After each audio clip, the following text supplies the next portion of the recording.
Hello out there. Welcome back to TableTalk Discussion and Discourse. I, as always, am your host, Alejo, aka Great on 95. And I am your third host. Oh, Oh, yeah. Still the third host, is just not in the third spot today. Because Aiden just sent me a died. message. Oh? 3 minutes. You know what? We can wait that. You know what? Okay, Yep. Stop the recording! I'm stopping it! Hello out there, and welcome back to TableTalk Discussion and Discourse. I, as always, am your host, Alejo, aka Great on 95. Mm-hmm. And this week I will be subbing in for Boo, and I will be the host with the most, Sneaky Adolf. Well, that's okay, because you're not, because it's the ghost host with the most. It's true. Yes, you can still be the host with the most. I am the host with the most that was careful enough to not die. Yes. Yes. Yeah. It's a part of the great Skaven experiment. So, what does that make you, a Hell Pit abomination? Or? Well, I could be like one of the heads on a Hell Pit abomination, or maybe I'm a super cool rat ogre. You don't know. Ooh. I'm the greatest rat ogre they ever made. Oh. The only rat ogre that can do podcasts, or maybe just a giant rat. I don't think rat ogres are dead, though. Because Hell Pit abominations are sort of like, I don't really know if you can classify them as alive. Yeah, they're kind of just like animated. It's kind of more like they put a bunch of rats in a giant centrifuge, filled it up like 2080 warp juice and rat flesh, and just like set it to spin for a few days, and whatever crawled out there, like, front lines, you go. Go. Go, yes. You're gonna eat lightning, wolf lightning, and crap thunder. Yeah. So, hey, before we get into today's stuff, a couple of things that I want to reiterate for those of you who might watch like a minute or so. Hey, we have a Discord that you can join. You should do that. You should join that, because soon I'm going to be asking things of people, of their opinions and suggestions and such. Because asking them to sacrifice funds. No. Well, no. But that is going to be a thing, suggestions and such. But there is a secondary thing that I am going to be doing in the works. We talked this over a little bit, quite a bit actually, of starting a way to support us directly through Patreon. And at some point here, I'm going to be talking to an accountant to make sure that everything is okay on the, businessy end, the legal end, if you will, with the whole, like, how the fuck does this work, how do I do the taxes and stuff, all that stuff. In order to... technically speaking, anything given on Patreon is a gift. Yeah, so you don't have to tax it. Our podcast is for free. It's not a purchased product. Exactly, and so I'm just gonna make sure. Could be. I'm just gonna make sure. I'm just gonna make sure about how you classify everything, because if there's the whole LLC thing or the partnership thing and all that, and just to see if it's anything different. Because I went into a deep dive for a little bit of like, and then we did a deep dive last night. Oh, nice, good. Yeah, we did, actually. Yeah. You should have been there for it. Hey, I would sleep. It's okay, we didn't get anything out of it. No. Which was we didn't. Fierce bullshit. Right. Well.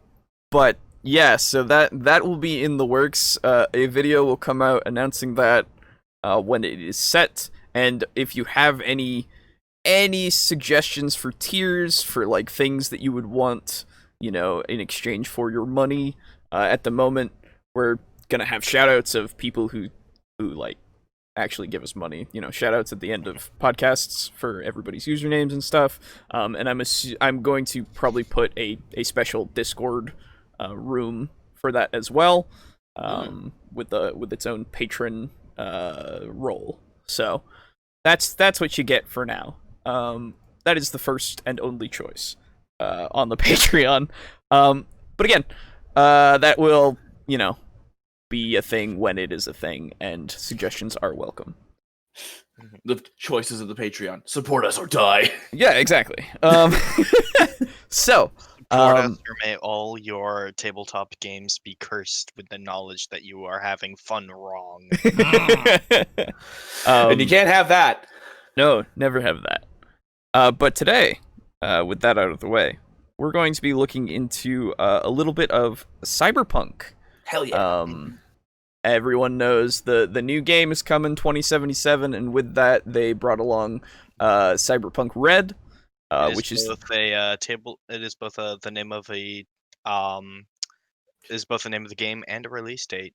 It's true. And Cyberpunk Red is the continuation of Cyberpunk 2020, which is still perfectly good. It just has a little bit of outdated stuff in it.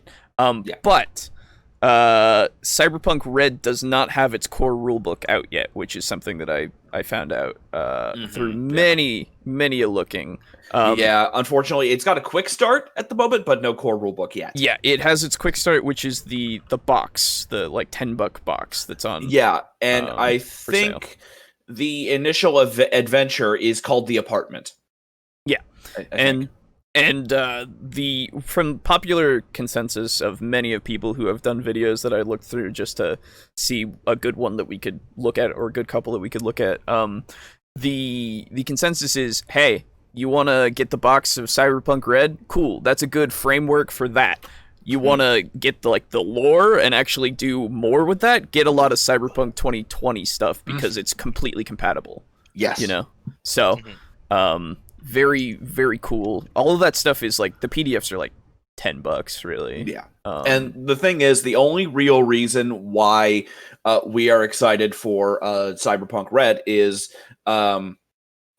we could play Cyberpunk 2020. The only issue, again, is the outdated nature of some of its content, where they have no plague mechanics.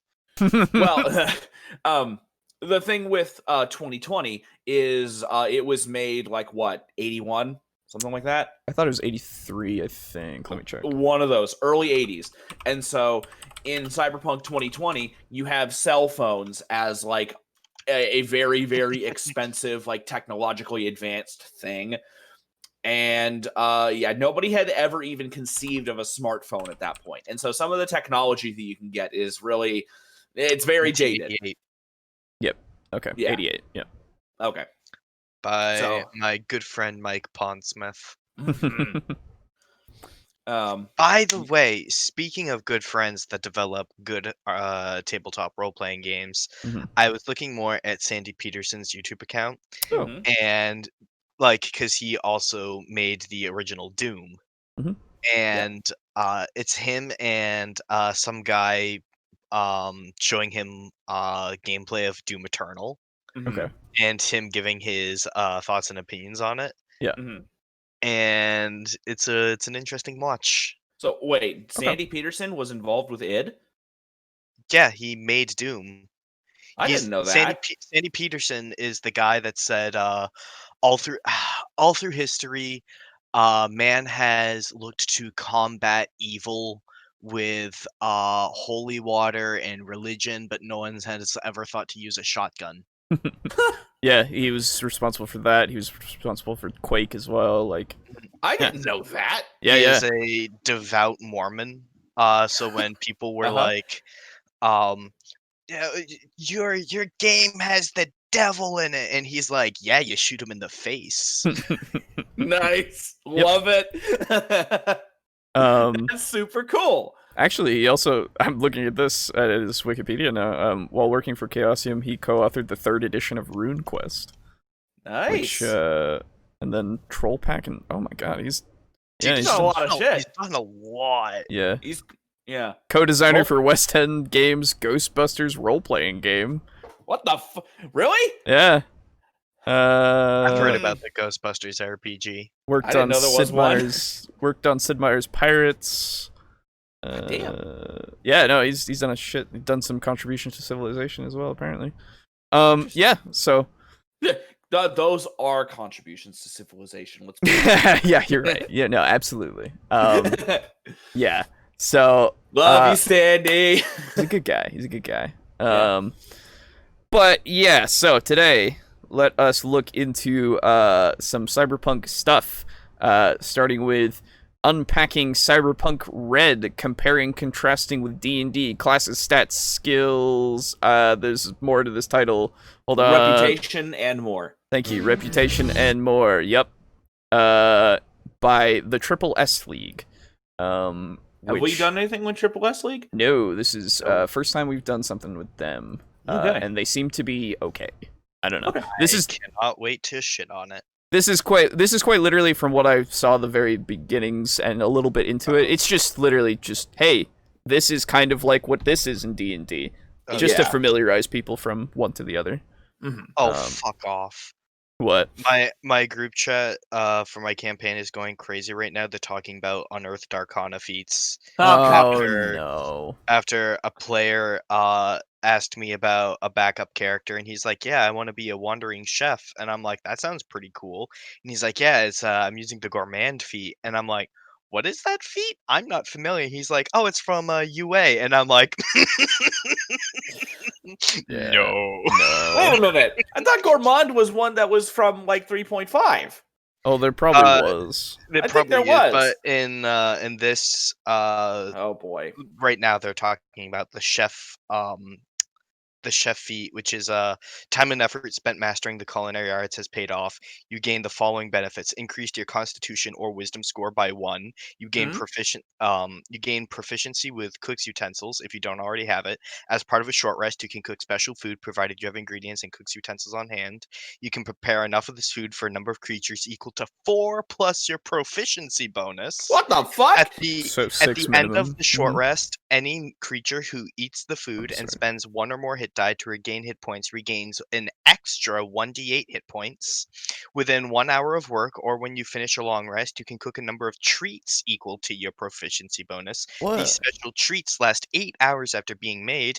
A creature can use a bonus action to eat one of those treats to gain temporary hit points equal to your proficiency bonus. What? Yeah, how about eat me? Well, No. so equal to your proficiency bonus isn't much, but it's still weird. Yeah. I don't know. No. It doesn't sound too bad from just listening to it. But The other one, yeah. the gourmand feat, I think it was. That's the one where you can eat monsters. No. No? This one was when you make food, or maybe it's called the gourmet feat.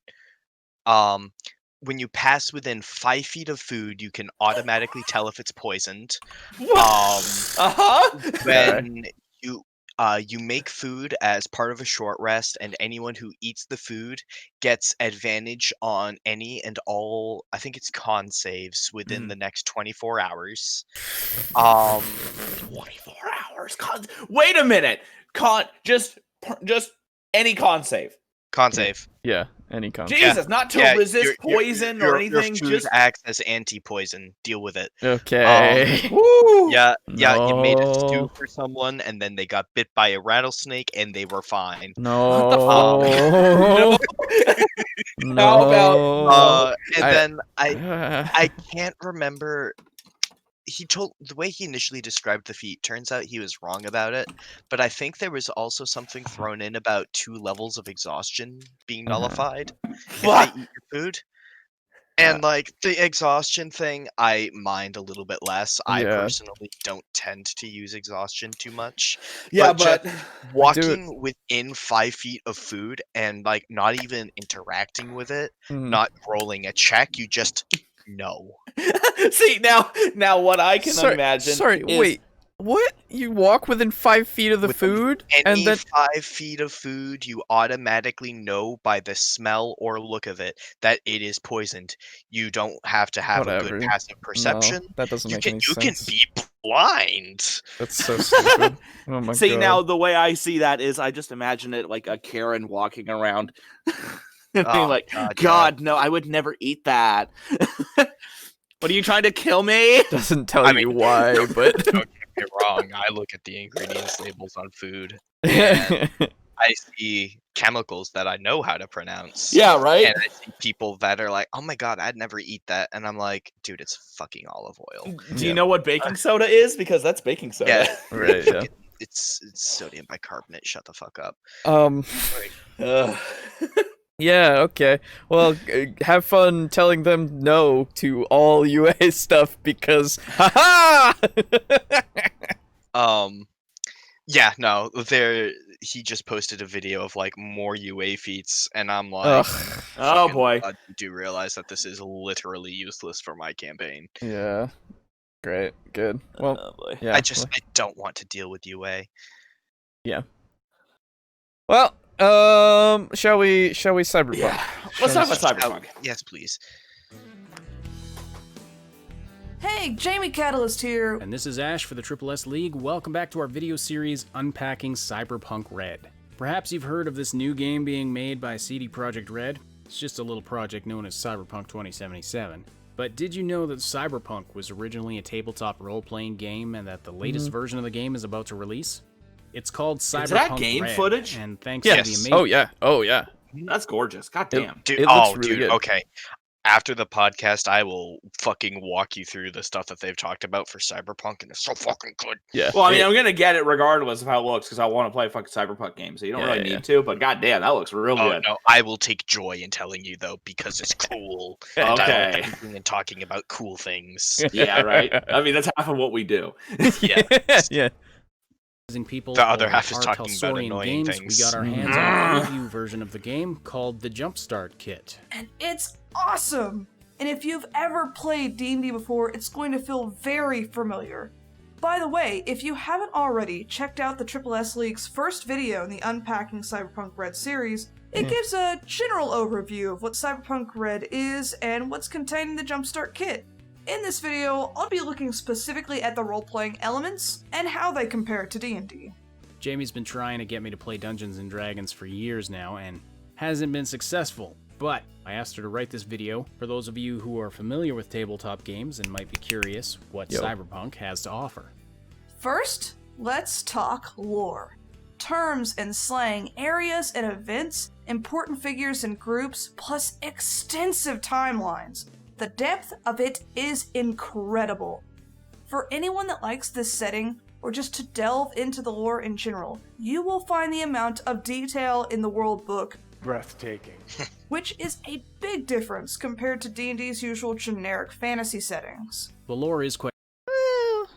Well, I mean, yes and no, because they have many supplements of like more lore. Like I could point to the Sword Coast Adventurer's Guide book itself that literally explains that. Eberron itself has the explanation of Eberron. yeah. I think that's a teensy bit unfair to D&D settings, mostly because D&D settings are usually an entire world, whereas in Cyberpunk, it's most of the time it's usually all set in Night City.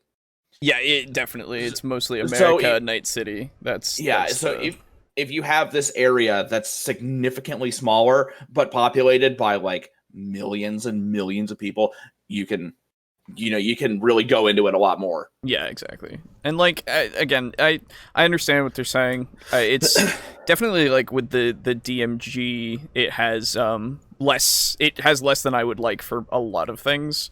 Like all the planes basically, right? But I would say there's still a lot to work with in all the supplements that they have out, I guess. And you know what? It's what I would say that they could have worded it as is there is less in something like the DMG or the Player's Handbook, right? Because there's very little in there for actual world building. But I wouldn't call it generic. Generic fantasy doesn't really strike me as that's true. kind of an oxymoronic statement. Generic fantasy. Well, I understand. I understand. Totally have generic fantasy. Yeah, I understand what it implies. Like GURPS fantasy is generic fantasy, right? Like you can make it whatever you want, but Elf good, orc bad, elf good magic. Yep. Yeah. There are very simplistic ways to describe it. So I would say that generic fantasy is totally fine, but I wouldn't apply it to D&D. there will be a god whose name will be Bahamut, and he will be a good guy. Plot twist: he's a bad guy. Mm. Plot twist: Vecna's a female in this one. Oh. Fascinating. It builds on the lore of the previous That's also game, gameplay Cyberpunk footage. 2020, and helps to bridge that game with Cyberpunk 2077, which takes place in the same timeline. Now, what about classes? I know D&D's got a bunch of them. In Cyberpunk, classes are called roles. There are 9 in total, although 3 won't be available until the full version of Red comes out. Here are the 6 classes contained in the Jumpstart Kit and how they compare to some of the basic D&D classes. Rocker Boy. These could be considered the bards of the Cyberpunk universe. They're rebels with a cause who use music to give inspiration. A famous rocker boy from the Cyberpunk games Silverhand. is Johnny Silverhand. Hell yeah. Who will be returning in Cyberpunk 2077, played by none other than Keanu Reeves. Why is Keanu Reeves in it?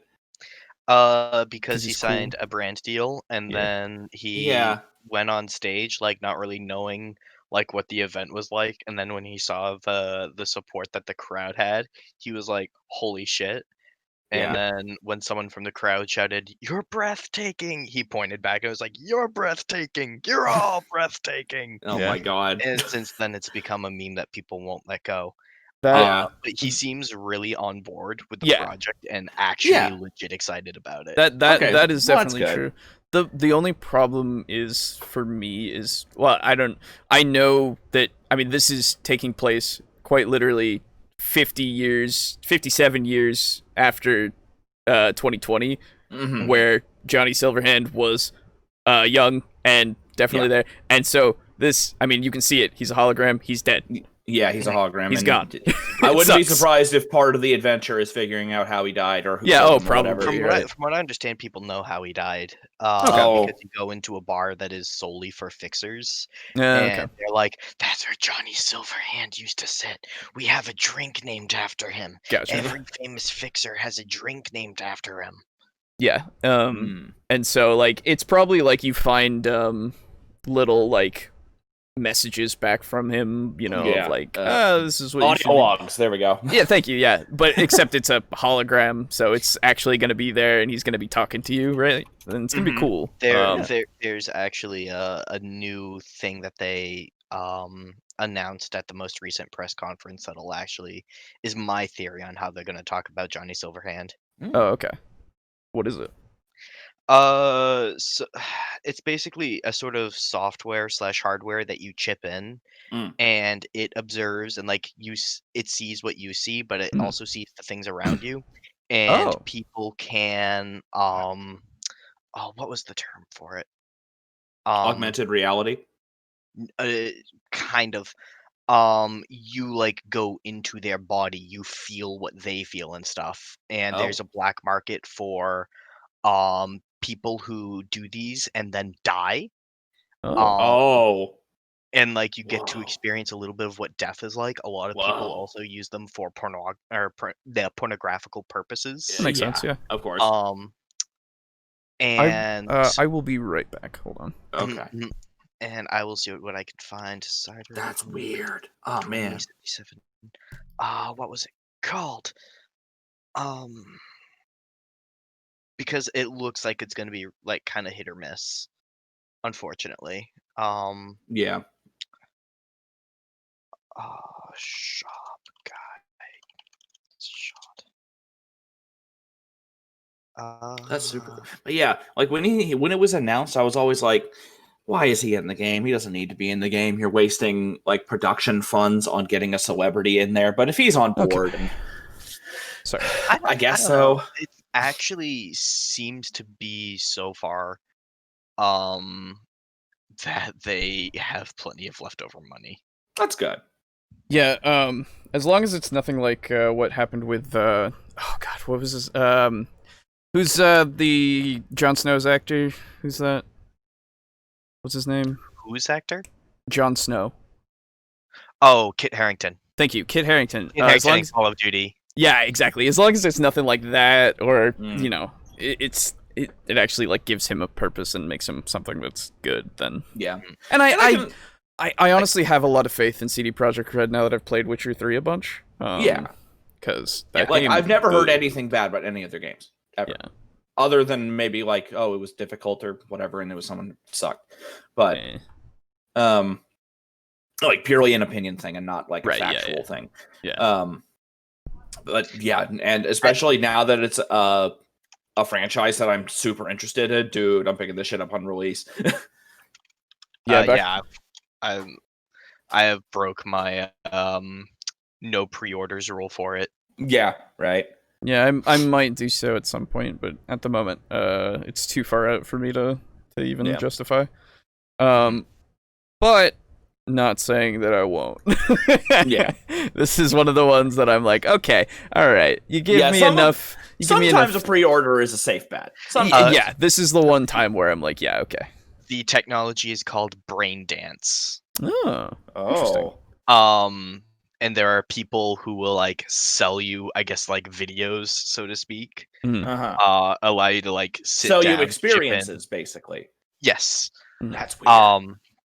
Neat. And what was it? Oh, I forget what the name of her shop was. Because you see it like out of a corner when you come out. Whatever. That's just the brain dance gameplay. It's Lizzie's something. Okay. It was some pun. Sure. Yeah. Whatever. I'll find it. Sure. Okay. So yeah. Rocker boys or bards. Okay. Yeah, pretty much. The one thing that I will say about this is it's interesting to hear that it is very much like D&D, because I haven't looked into 2020 too much. I looked into like a book of it because one of my friends here has one and has the actual old 2020 book, and so I looked at it for a little bit and I didn't really see like how stats are and all that stuff, but it is different. Yeah, really, they're just equating the roles to it, but like the gameplay is vastly different. Yeah. Oh no, I figured as much. It's just interesting to hear them say that it's very much like it, right? Like because it's not really. Yeah, because I wouldn't. It's a different system entirely, as far as I'm aware. Apples, oranges, and that's peaches. What it was. I found it. Because a lot of the Jesus Christ. A lot of brain dances are used for pornographic purposes. It's called Lizzie's Jizzies. There you go. Like it. Love it. There you go. So good. Okay. But yeah, you go in there with the intent of finding someone who was murdered, basically. Sure.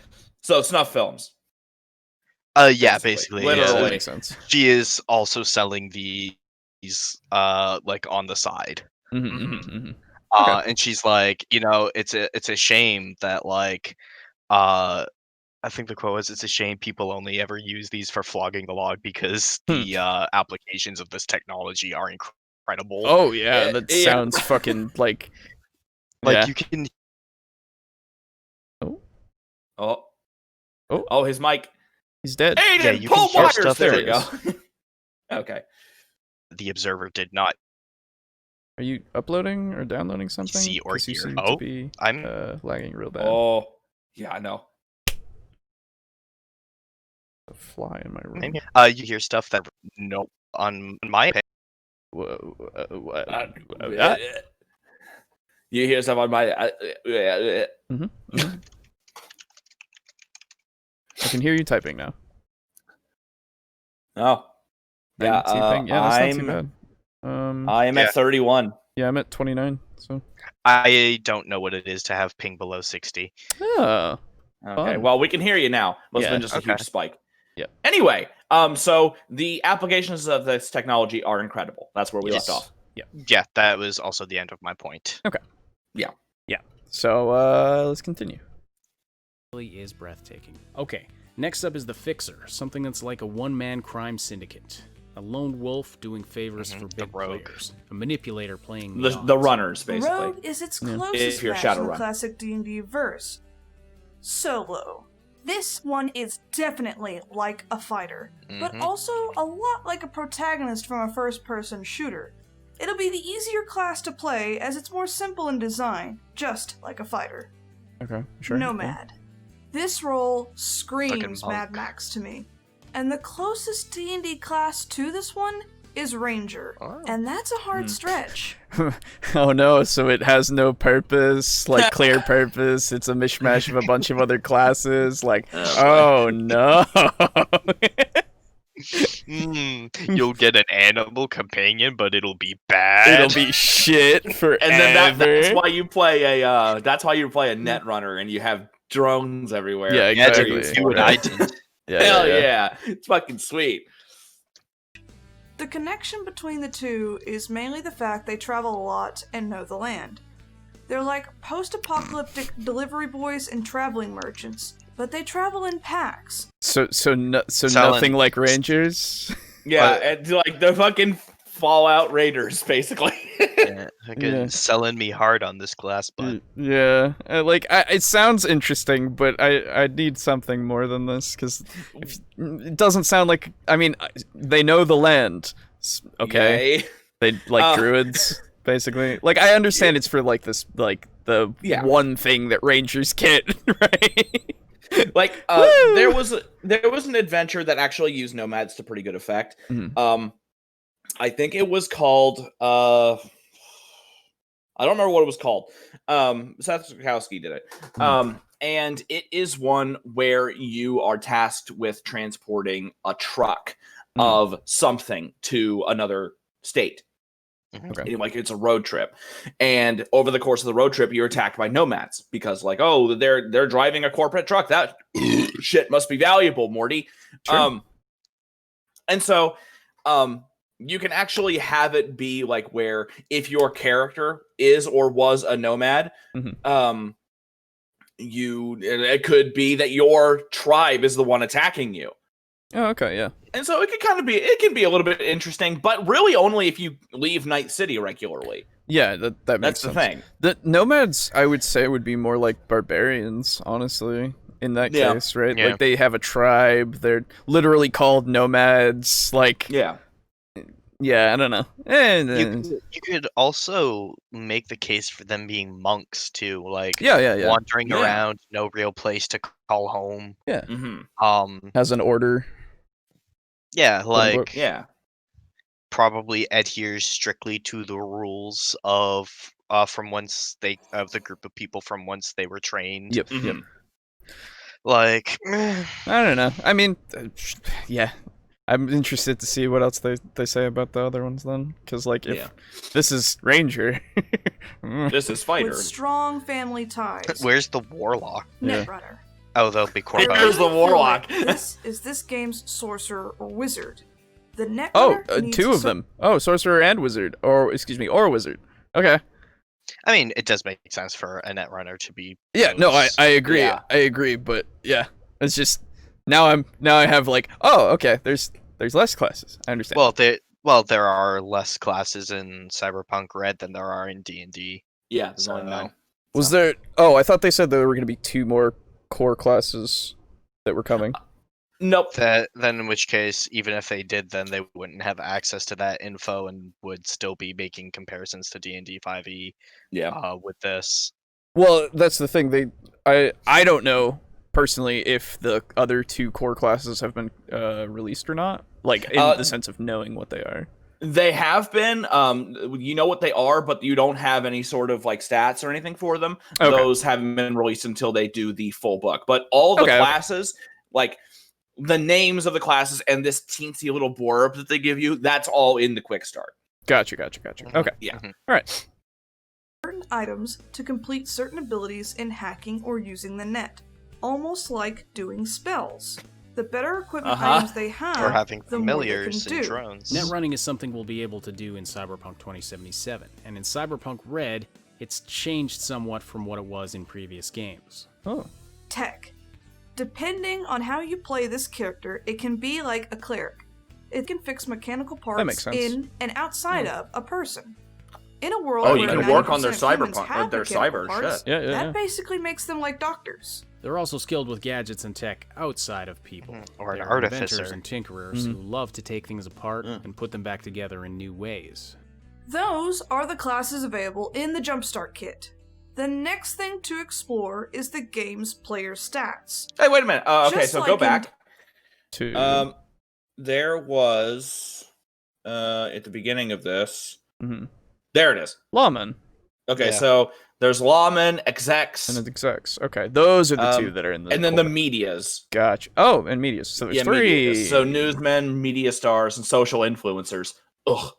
So yeah, that'll be Okay, available okay. in the core rulebook. So yeah, Gotcha. I don't know why you would want to play a cop in Cyberpunk. You never know. You know. I mean, dude, I played a cop in Call of Cthulhu. You could play a cop in Cyberpunk for the same reasons. And like, Oh, I know, but like if with Call of Cthulhu, like it's good to play a cop because like you're an investigator. You're trying to Yeah. find out the bad guys, but pretty much everybody So- else is kind of an outlaw.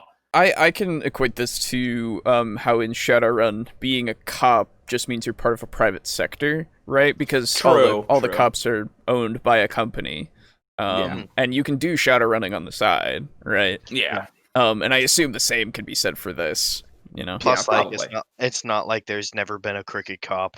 Yeah, exactly. What? No. What? There In has my never been. dystopian America. The next thing to explore is the game's player stats. Just Yes, like in please. D&D, there are dice rolls that go towards skill checks, opposed skill checks, which is skill checks with disadvantages, attacks, actions, HP, and most importantly, stats. Oh, tell me they don't have. Stats decide what your character is capable of. Okay. But unlike I like in this D&D, chart. there are 10 different stats here versus the basic 6. Some of the Cyberpunk stats are similar to D&D stats, while some are more similar to specific skills or other features in D&D. Oh, is For example, perception a Cyberpunk stat? has dexterity, but also has a stat called reflexes, which governs certain things that fall under D&D's dexterity stat. The reflexes stat is very similar to D&D's acrobatics and sleight of hand skills, and Okay. also governs things like aiming. Now here's the rest of them. There is Intelligence, Technique, which is a new addition to the vanilla stat system. It's basically your ability to use tools or manipulate gadgets. Cool, which is Charisma. Yep. Right. Yep. Willpower, which is Constitution or Wisdom. Luck. Okay. Move, which is Speed. And Body, which is Strength. And finally, another new addition is Empathy. Something new that's not really in D&D. That's probably It's going your to be ability related to to cyber. sympathize and better understand people and what they're going through. So So what's the luck stat in D&D? yeah, that's that's really weird. What's the luck skill? Yeah, I don't think so. There's That's one in not Call a- of Cthulhu, but Yeah, I was gonna say like Call of Cthulhu has one, absolutely, but luck in D&D is just when you roll the die. I And- don't. I- I don't even think 4E had luck, did it? don't think so. I don't think so. I don't know of I know. any I mean, D&D or Pathfinder game that has luck. the only thing that I can say for luck is the lucky feat and Yeah, but being a that's not- divination. No, I know Yeah. it's not a stat. That's the only other things that I can think of. There's no stat that is luck. Yeah. And if you're Yeah. the I other wouldn't- thing, I wouldn't quite call speed a stat either, but like, yeah, I guess fair it's enough, something. whatever, It's an close intrinsic enough. stat to your character, I guess. yeah, exactly. Yeah, I It- guess it- so. it is like in that same grouping on the character sheet, and that's why well, it's less agreed. Oh, movement speeds near your HP or AC, shit like that. Yeah. yeah, it's um, near that. But like that is significantly like I'm significantly less concerned about speed being on there than luck. Yeah, Yeah. well, the other thing that I gotta ask is willpower is also your constitution, like it's Yeah. also your health. Well, the way that I see it, right, is say for instance, like if you're poisoned, right, Yeah, and you're trying to make it down that hallway without blacking out, yeah, then like you could say like I'm going to try to like force myself to stay mentally aware. I understand that. I just mean like for HP, and I assume they'll go Yeah. into it next. Like, do they not use I assume they use combinations. Yeah, like, because it'd be like Call of Cthulhu, where it's your size and your constitution combined. Yeah, exactly, right. I imagine in this one, it's your body and your willpower. That's what I assume at this point, because like, that would probably make more sense to me, at least. I am a fan of them having cool as charisma, though. Oh, yeah. because Yeah, I like that a lot. In 2077, that's what the stat is called. Yeah, I think that was I think that was in 2020 as well. Yeah. I really like that the reflexes. Mhm. So it moves away from dexterity being like this super stat. Yes. Yeah, because everyone absolutely. wants to use guns. Yes. Yeah. And it Because makes it so you can be actually spec. dexterous, but also not have amazing reaction time.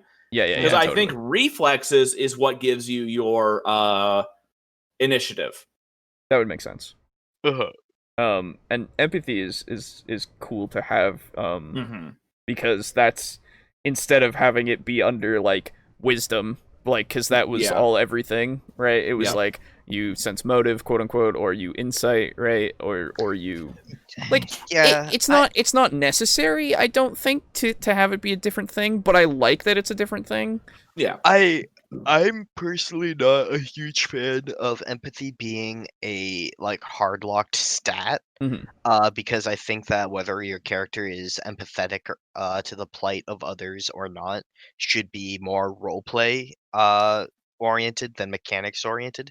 Sure. However, I do really like Boo's idea of Yeah. the more cyber that you install, the more it goes down. That would and be it's identifying with humans to be difficult. Yeah, that's what it's always been in like Cyber 2020, because there is a thing called cyber psychosis, where if you have too much cyber in you, you go fucking batshit and murderous. Yes. Yeah, you're a fucking tech zombie. It's You're, just you're like, a fucking Terminator now. You just- have literally no empathy. He is now more machine than man. I can't even get that fucking quote right. And it's like the essence in Shadowrun. Yes, exactly. Same exact thing. Same exact But idea. why not call it humanity though? Yeah, that would be interesting. I don't know. Empathy is like, I understand what they mean, but I don't know. It does bring up that question of like, does this mean now I have to roleplay as less empathetic because I have a stat for it? Right. Now, of course, you can make a analogous representation of that with charisma. You could absolutely say, I'm not a fan of my character having to have mechanics for how charismatic they are. Shouldn't that just be roleplay? The same way that I just compared empathy. So, in that case, I would then say, like, your role playing is different than having to do a role, right? Because some people don't even care about the stat. They care about how you roleplay a situation, and they take the stat into account in the sense of like how approachable you are at the in the beginning, and then like the more you roleplay it out, the more you can convince somebody on your side. And then if you have to make a roll, you're less likely to convince the person, but you still had all this backing of like your roleplay that you did. Yeah. Right. Which that is how some people run things, though not all. And the case I'd be made is if it can be done with charisma, there's no reason it can't be done with empathy. Which, yes, I would then go with that as well. Yeah. Well, I think I'm okay with that, because it means that you have that option as well. So like if there's someone who's like injured or something, and you want to try to get them back up on their feet, you could try to be really charismatic and leaderly. I don't know. Be like a powerful, inspiring leader, or you could be an empathetic leader. And so I like the options. I think honestly, cool is legitimately what people think charisma is in D&D. Which is like, you're suave, you look really good, all that stuff. That's what people think charisma represents, and it basically is in D&D. But empathy is that other side of the coin, I think. And it does also open up the opportunity for players to ask themselves questions like, oh man, like I, the player, want to help that person, who was injured when the bomb that we set off exploded a bit too far and the fireball scorched half this guy's face. Yeah. I want to help him, but my character has low empathy. I do, however, have really high cool, so what I can do is I can tell someone else on my crew to help him. Exactly. And I can order them to do that. Yeah, Exactly. and I can save face or whatever. Yes, yeah. So, yeah, it'll be cool. To consider and care about others. This stat is important especially if you plan to have lots of cyberware upgrades. There you go.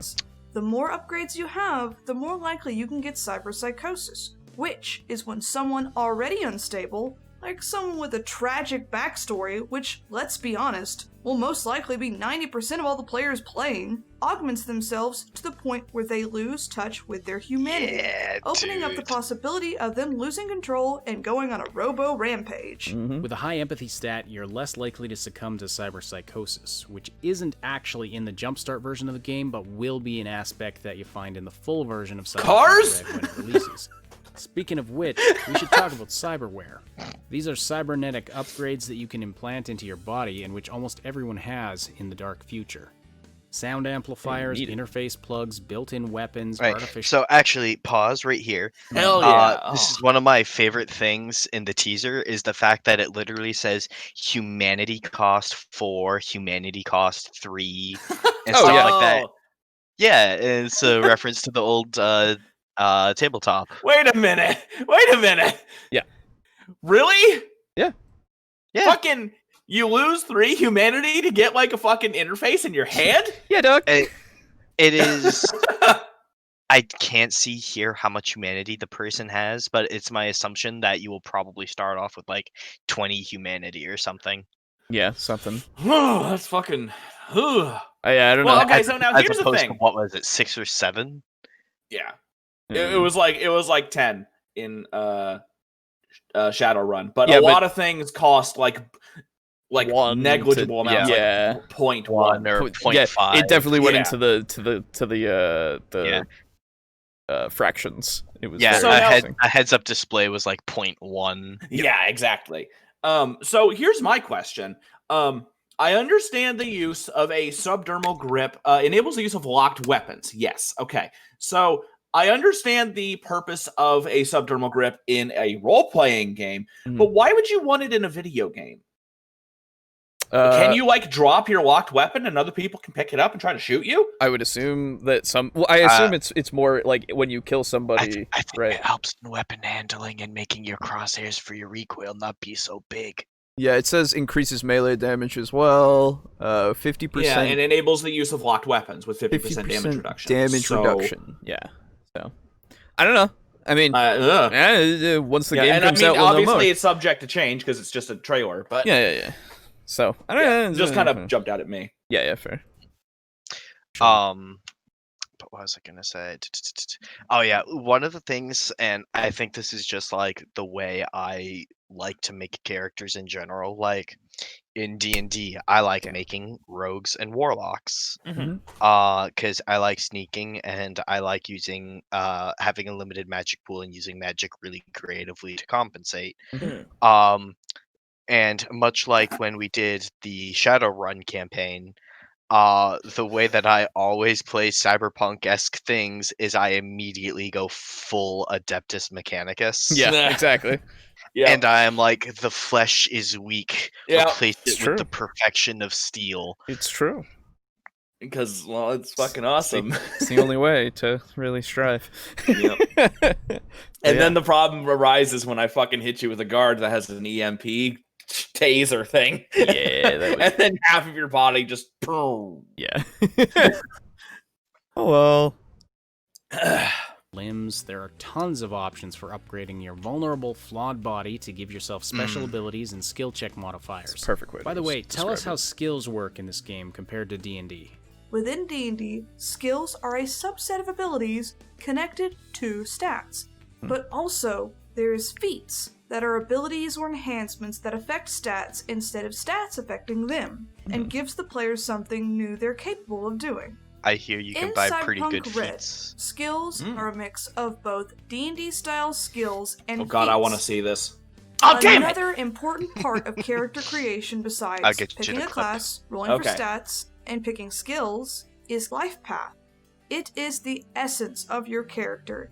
It is your character's story, the entirety of their past and choices that make up who they are and why they do what they do.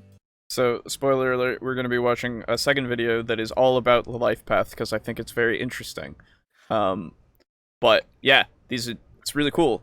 I like the ability to have a way to generate your backstory very easily.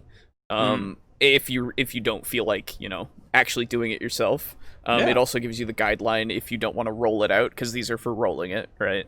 But yeah, it's neat. I like background. Somewhere in your early life, you inherited a background full of pain, desperation, or drama, and every single one of them is like your family got fucked. Yeah, Every single one of them. I hope I finally died, then I went to an orphanage, then I burned down, then I went to foster care, and then they died to a technopath. Oh my god, the same thing happened to me. We should start a band. Everybody has the same. I went to a phone booth with a man they called a Terminator, and he told me that my parents were dead. Funny story. I went to a candy shop with the guy who said it was my dad, but it turns out he was the one who killed my dad, so I killed him. Let's go core. So in the, at least for this, I don't know how in depth the one in the box is, but the one in 2020 has like your love life, has your parents, has every little thing. See, that's right? better. Which is going to be interesting to actually see in the video. So yeah, but yeah, this, I hope it's more detailed than this in the core, because I assume it will be. Yeah, has to be. What is their motivations? What happened in their childhood? Who do they hate? Who do they love? And even, what do they want to do? What is their purpose? Okay, within the life path, you can pick background, motivation, goals, friends, enemies, personality, and romance. but you gotta order. In D&D, depending on what background you picked, it would give you certain weapons, clothes, or amounts of money to start the game off with. Oh, slice The and dice, life path damn. for Cyberpunk my Red God. doesn't really do that, unfortunately. The last main part of character creation in D&D is usually picking a race to play as. This world doesn't have non-human races. However, there is one last thing. Imagine this. You just saved a group of people from a rampaging crazy cyborg on a murder spree. The people you saved spread your story of bravery around the city. This is your reputation.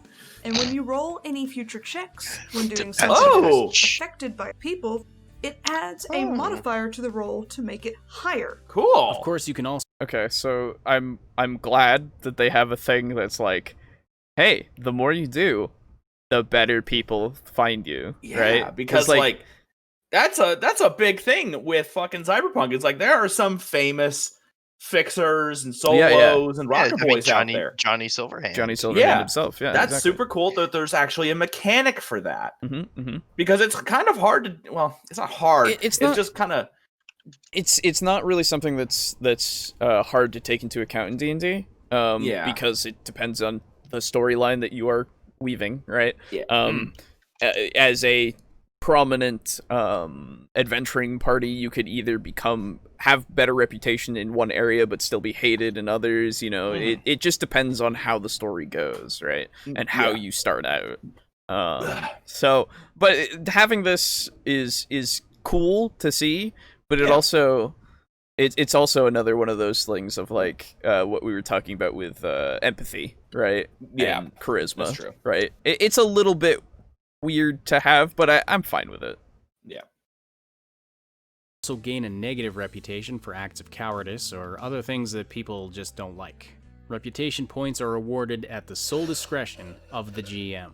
This system is added hand in hand with a normal leveling system, and for new players, can be ignored for an easier experience, but for those wanting a new element and a bit more challenge, it can be used to spice things up a bit.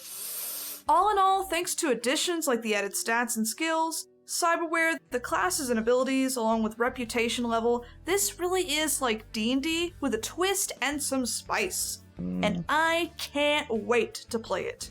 And to all you out there that have no experience with tabletop RPGs, that might be intimidated by it, the Jumpstart Kit comes with pre-made characters, pre-made enemies, maps, and a whole pre-made campaign. I want to fight Atom Smasher. What? Time playing, you I want to fight Atom Smasher. Oh.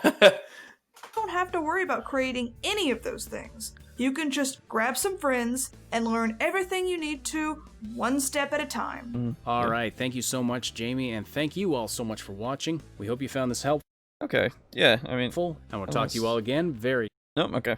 Yeah. That's about it. The comparison is very small because. Yeah, it's like, oh, there are stats, and there are also classes, and there are. It They is didn't a really go into role-playing skills. game. It is. Yeah, Yeah. right. They are both RPGs. Tabletop RPGs. They're just like D&D. Right. It's not. That's not what they're saying, obviously. But I know. it's one of those things where I would hope that you would have gone into more depth, because now I'm like, okay, so yes, skills are from skills are a little different, but you didn't really show me how they're a little different, right? You didn't really show me how you calculate skills. You didn't show me, how you get those stats. Like, I understand it's more to drum up the want to look into it and to get it, but if I want to look into it and get it, then tell me more of the features. Yeah, I need to know just a tad bit more. Yeah. One of the things that I think is very important in learning a new RPG and being sold on a new RPG is how do you roll dice?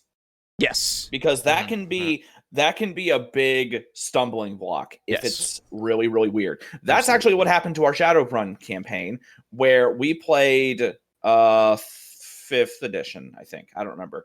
3rd edition, something. I don't remember. But we played an edition of Shadowrun, and the dice for combat were so fucking weird. Right. It's all D10 based.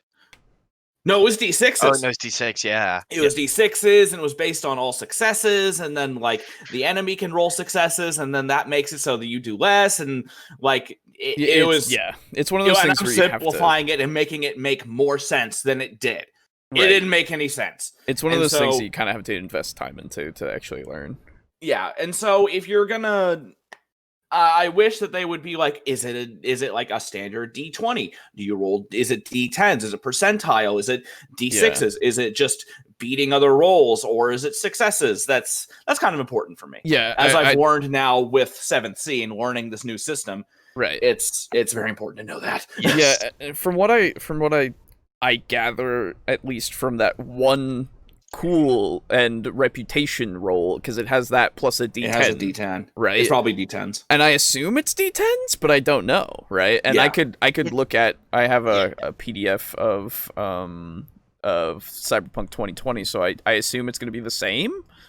And here's hoping. Well, the other thing you could do, I doubt they would have changed the dice rolling mechanics from, or at least much from 2020. Exactly. That's what I assume, and so I'll open this up here and see. Wait a minute, is that what you just said? Yeah. Shit, I wasn't listening. I'm sorry. It's okay. I zoned out. No, you're fine. You're fine. Because when we were talking about dice, I was like, I was thinking as you were talking, I was like, oh man, it'd be fun to get like some cyber themed dice. That'd be cool. And then I remember that there's like electronic dice that you like smack on the table and then go boop, boop, boop, boop, boop, boop, boop, boop, boop, boop, boop, and it cycles through numbers. It's like, I'm going into the Matrix. Boop, boop, boop, boop, boop. Let's see if I can look at this. Yeah. By the way, for you guys' reference, if you are fans of Atom Smasher, he is in Cyberpunk 2077, and that's how he looks. And he looks super Nemesis, and I love it. He does look like Nemesis, very much so. He's cyber psychotic, isn't he? Oh yeah. Yeah, I could honestly, I could tell just by looking how much cyber. What do you mean? Dude, there comes a certain point where you don't describe what he has as cyber. You refer to what he has as flesh. Yeah. Oh, okay. And So that is not much. So in this, I'm looking at 2020. He's basically Raiden. He's also RoboCop, except Mm. not a good guy. Yeah. I'm seeing in this step 1 roll 2d6 9 times. That's how you get your stats. Oh, okay. I was about And to say. then And then do you like D10s. calculate cool for something? Let me look at the stats. Or cool from something, I should say. Like So maybe no, I don't empathy. think so. I think it's literally all your stats. You just roll 2d6 and then But there's add them 10 together. stats. Yeah. Hold on. So there must be something you don't roll for. Select a role for the character. Write its career skill package. Hold on. This is fast character system generation. So you have intelligence. Oh, remember in the other one, in this one, there's one less stat because they added a new one. Remember? Okay. Because this has intelligence, reflexes, tech, cool. It doesn't have dexterity. Dexterity is not in this. Gotcha. It's just reflexes. But yeah, so then you roll 9 of those 2d6s and then you get them. So I assume you do the same in that, and I assume without going too far into, well, I mean, this is kind of the point. I'll see about checks, how those are made as well. I should probably have this on the screen. In this, let's see. So, not special abilities. I want skill checks. 41.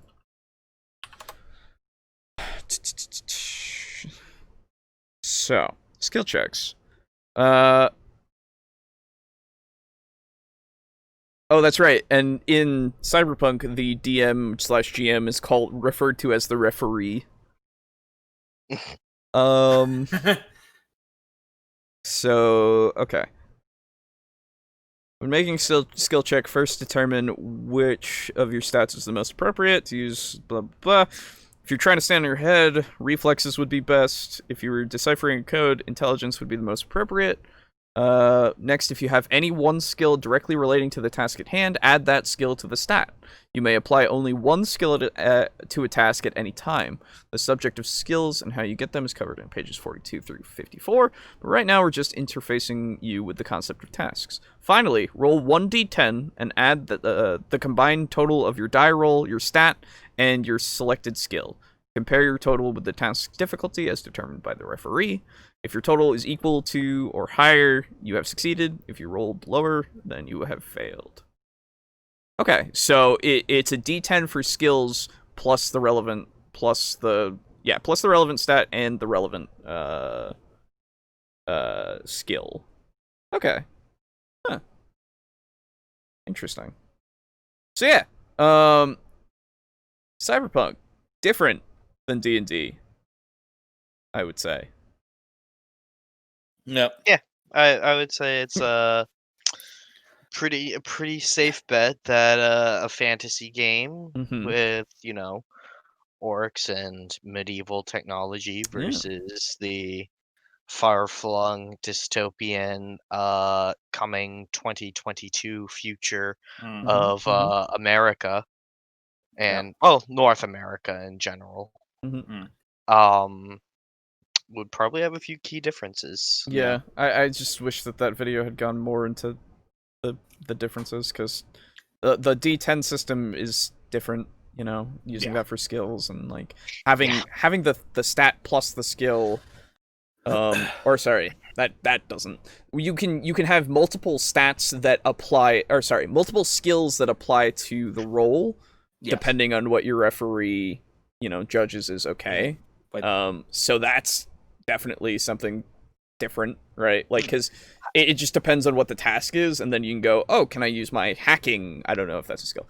Can I use my hacking, or can I use my I don't know what other skills there would be, but like it depends like on what is asked, which is interesting.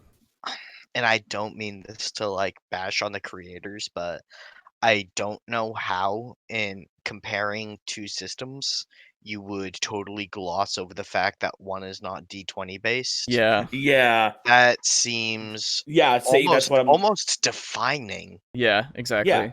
That's the thing. That's why I'm like talking about the how you roll dice is very important. Mm-hmm. Mm-hmm. It's a completely different thing. Yeah. So, I mean, not completely, right? But it's just that it has a different whole set of dice. You don't need as many dice, I assume. Yeah. So, Right. though, now that I think about it, though, in the Call of Cthulhu videos that we've covered, they don't usually delve too deeply into using D10s instead of D20s, and having to like roll under or. Well, I over mean, the thing is, we've perspective never done a views. video where they're like comparing. No, we did Where they're one. comparing. Yeah, we did. Oh, did we? Yeah, we did. Yeah, Oh. we did the guy who was talking about how in the West, D&D is more popular, Yeah. and in the East, Call of Cthulhu is more popular. Let me look at Um, what that was titled as well. Yeah. Because that definitely matters as well. Yeah. I believe it was literally just Call of Cthulhu versus D&D. It might have been. Yes. Yes, it is. Okay. No, is Call of Cthulhu better than Dungeons and Dragons? That's what it was. And I mean, and it was also a more subjective kind of thing. Yeah. And So, I agree. There should have been more dice talk in that as well.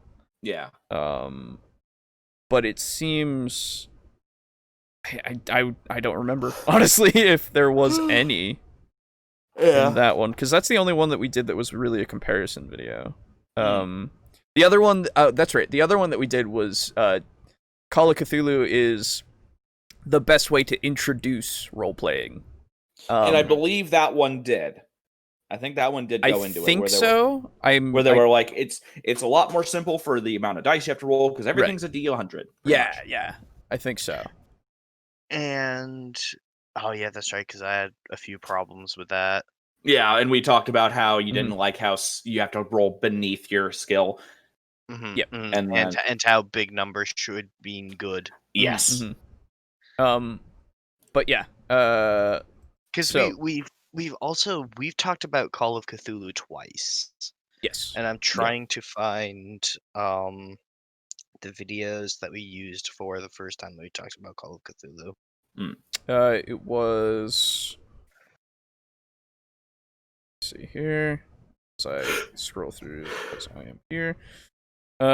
It was Call of Cthulhu is the best introduction to role-playing games, and then Call of Cthulhu Part 7 Sanity by Seth Skorkowski. Sorry, the first one was by Your Humble Game Master. And that one is Seth's video, I think, delved into it a little bit, like, because it was talking about the use of them in order to determine your sanity roll. So, yeah, I mean, I would say this is 2 videos that we've gone through that are not talking about dice, which should have been. So fairly important for a TTRPG. Absolutely. No matter which side of the RPG and RPG debate you lie on. Exactly. That's right. So I guess we can just move on to the next video. That didn't take that long at all. So, well, even if we finish early, then we have a few topic suggestions that we've been throwing around that we can discuss. Sure. So this one is called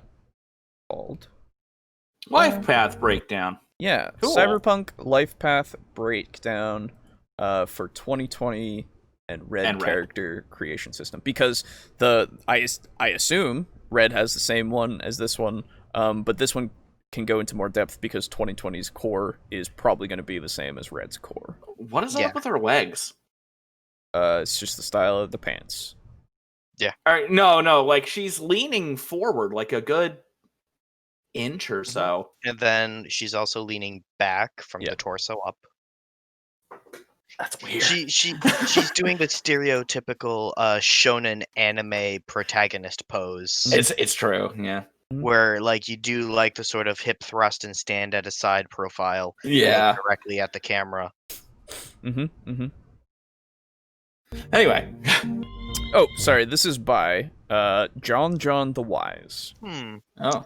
The way that the knees are hyperextended, like I don't like hyperextended joints. Yeah. I've known people that can like extend their like elbow a good 15 degrees beyond the body. And oh god. Yep. No mas.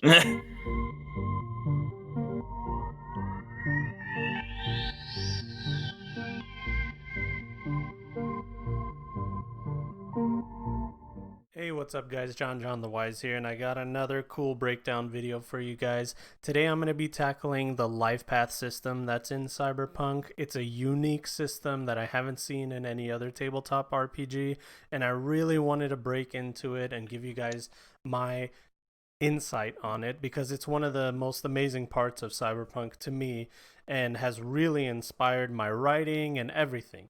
But before we get into that, go into the description of this video, check out the Discord link that's there, and join our Cyberpunk Red 2020 fan Discord, where we're going to help you make your games, we're going to help you find games. It's a really cool community where everybody's really welcoming and open to new people, veterans, and everything in between. Yeah, it's super cool. Sounds like the thing Brogan and I were discussing last night. What? Yeah, that's right. Yep. Yeah, no, if you want to go find the video, go join it. Sounds cool. Yeah. So if you want to be a part of a cool Cyberpunk community, it's right there in the description. Also, make sure you guys check out my 2 podcasts. One will be a podcast about Cyberpunk, and the other one is the one that I do with my wife. And it'll be in the description as well. Also, make sure you guys join me on Twitter. Yeah, it's just one that he does with his wife. I don't care that your wife is on it. What's the podcast about? Yeah, it's just, dude, you know all you need to know. he has a podcast with his wife. So what is it? Just the H3 podcast? Oh, no. I hope not. I hope they like. Why does this guy look like Keemstar but also do a podcast with his wife? Is he like? Is Keemstar this guy and Ethan Klein like 3 sides of the same coin? Yes. Is he the result of a fusion, ha? Yes, absolutely. Oh, absolutely. This is when they're chill. Their fusion form is chill and does not start fucking drama immediately at each other because they hate each other. No, they've learned to live with it. Oh god. You follow me on Twitter, you tap the bell icon on YouTube so you get notifications. Okay, this is less about the system and everything. Stop, just like, I understand you gotta chill a little bit, but don't do the like the video when you haven't even started the video, man. So far, if you ask me my opinion on the video when we're a minute and a half in and we've not discussed the topic, my likelihood to like versus dislike is a bit less in favor of what you like. Like, subscribe for more. It's like, what am I subscribing for at this point? More of you telling me about your wife's podcast that you're on with? Like, hey, I don't know. Hey guys. Yeah. You want to talk about 7C? We can talk about that later, sure. Well, before we do, how did you like that conversation about 7C? It was pretty good. I rate it a solid 10 out of 10. I mean, you mentioned it at least, I suppose. Yeah. So I guess so. Rate the conversation. Okay. All right. Boo, tell me about the podcast that you're in with your friends. I would, but I'd like you to rate it first. Oh, okay. All right. Well, I'll make sure to. Yeah. Also, friends is being generous. Oh, oh no. Technically speaking, you've never met either of us. It's true. It's fucking weird. Despite how many hours we have spent together. Yeah. Yeah, right. Never met. It's Don't true. even know what you fucks look like. That's It's all right. weird. You know what I look like. That's right. You could I forgot easily, what you look like then. You can Fair easily enough. find out what I look like. You're fine. Yeah. I Yeah, have you a can profile look at his picture profile picture. that is literally basically me, except you know, a little more stylized. Mhm. Anyway, anytime a video goes up. And if you're following me on Twitter or you're part of our Discord, Blah, then you'll blah, know anytime I blah. do any other side projects In like fairness, we one-shot adventures. just spent 5 minutes complaining about how he spent a minute and a half not talking about stuff. But I mean, we wouldn't have spent 5 minutes if he just got to the point. No, it's true, but our right to go and- blah blah blah does get diminished. I would It's true. also say I did start. Well, I started with reinstating announcements that people might have missed. So I guess maybe it's not. Discord. Yeah, it's not. But did we ask people to like and subscribe? No, we didn't. You should though. Anyway. Or if I'm gonna have a public game or anything like that. If you guys want more updates, make sure you guys hang out on my Twitter or the Discord. All right? Without any further ado, let's get into the Lifepath system. So first of all, what is the Lifepath system? It is Cyberpunk's way of creating an origin story for your character. Brass tacks, it's a bunch of tables that you roll d10s for, and for every year of age that your character has after 17, so 18, 19, 20, all those years, it supposes that one major event happens in your life and it shapes you.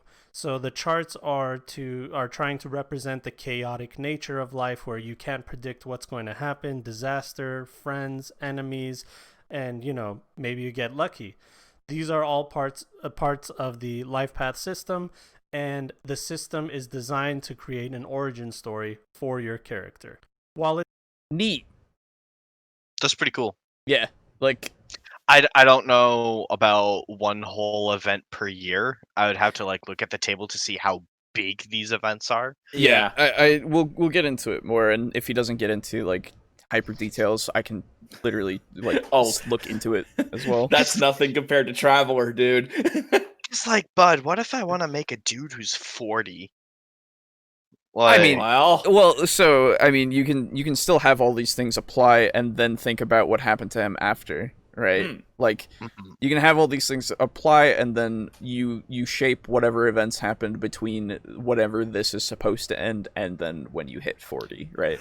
yeah. Or / where you are at that very fucking- moment. Yeah, but I'm saying I don't want to have to make 33 dice rolls. Oh, that's again. That'd That's be not a the. fair 50, but That's. I don't think that's the case. I don't think. I don't know. It's not required, it's highly encouraged to do it, Okay. and it is part of character creation. Sometimes character creation can go on for hours and hours, maybe 2-3 hours max, depending at what pace you do things or how much experience you have, and it is mostly because of the Lifepath system. Some people like to dive into it, some people just like the randomness, other people don't even use it, but we'll get into that later on in the video. Basically, I'm here to tell you guys and sell to you that the Lifepath system is what makes Cyberpunk one of the best RPGs out there. If you're not using the Lifepath system, in my opinion, you're losing out on half the fun of character creation. So what makes the Lifepath system so amazing, right? You're asking me, all right, John, you're harping on about this Lifepath system. Tell me, sell it to me. Why is it so amazing? Well, the Lifepath system is something that can create a story for your character before you even start playing on your first day. That's right, before you roll any dice, before you meet up and you get your Doritos and your Mountain Dew, before you get all of that stuff together, your character already has a fully fleshed out history and story. In fact, my buddy and I, we would just hang out, drink a couple beers, make some characters on the fly, and make stories about them without any preconceived notion or anything. And the beauty of it, Which is pretty cool. Mm. It sounds very appealing so far. And do I though? I'm just trying to add something in because I don't want to just watch the video. Just do that. Steal Well, content. it is a learning process. It is true. It is I, true. I will say personally, it doesn't. Oh, hold on, fucking mosquito! Fucking get back here. Yeah, I have several fucking fruit flies. Doesn't quite as appeal to me like as fully. I would probably make a character or two with it. Yeah. I personally am very comfortable with making fairly in-depth backstories. Yeah. For my characters. This is something that I like in the sense of like what we've talked about with having rules as guidelines, right? Yeah. To have that there so you can see like options that could be available to you and then build off those. Yeah, what I would probably do is if I were making a character on the fly, like I had a character die and I needed to make a new one to hopefully use for the rest of the session, is I would probably use the Lifepath system, and then no matter how old my character was, I'd probably roll it 2 or 3 times, and just as like sort of a way to get quick ideas. Sure. Yeah. In general, though, I'm personally not a fan of having to adhere to like this is why your character exists. Yeah. I very much like that to be completely under the influence of player agency. Oh no, of course. And that's why I'm glad that it is not mandatory. Yeah. I was gonna say that's how all of these kinds of things are for backstory, because like 5e has the same thing of like, well, not the same thing. It has a system of like, these are your flaws, these are your bonds, these are your I don't fucking care what they are because I don't use them, right? Because it's one of those things of like that is good for people that have a hard time with that, and I think the life path system is probably exactly the same in that respect. Yeah, pretty much. I saw on the last video we talked about a little bit of like the character sheet, and it seems to pretty much have sort of that feel about it of it's a very basic character sheet with a Yes. lot of big open boxes that you can freeform write a couple short sentences in. Which is like okay, I guess. I typically recommend new players and like first time players especially fill out their bonds and flaws section just so that they can get thinking about their character and what's important to their character. Yeah, absolutely. And then once they have a bit more experience about it, I'm more of the opinion like if you're going to develop it fully, you are going to need a lot more space than what those little bubbles provide. Absolutely. And if you're not going to develop it fully because you're just not the type of player who likes doing that, then I'm not going to force you to fill it out. No, of course not. Yeah. I'm not going to give you fucking homework. As always, I look at those things as guidelines only for me personally, because I've played for a long time now, and so I don't need them. And then whenever I see other people fill them in with like little things, I'm like, good, you have little notes there. That's good for you. I'm glad. I know I've also done it to give to a DM like just the little notes, just so that they are aware, more so. Yeah. Right. Yeah, like when in my hold on, let me look at my current RPG stuff. There's a sheet that one of my friends sent to me. Actually, wait, no. Actually, I think I wrote this one out. In my on Michael Conley. No, Muscle Wizard. Here we go, Muscle Wizard 5. I think in my bonds, didn't I write like strength, spell list, spell descriptions, backstory? No, maybe not. Okay. I know I've seen a character sheet where it was someone whose big thing was like being as strong as and like as big as possible. And under bonds, it was just in all caps strength. Oh yeah. But the other thing I was gonna say is that having that as your notes and then having a full, like, I also have a backstory like that I've already written out for my character that kind of also just, and plus, sorry, let me finish the thought.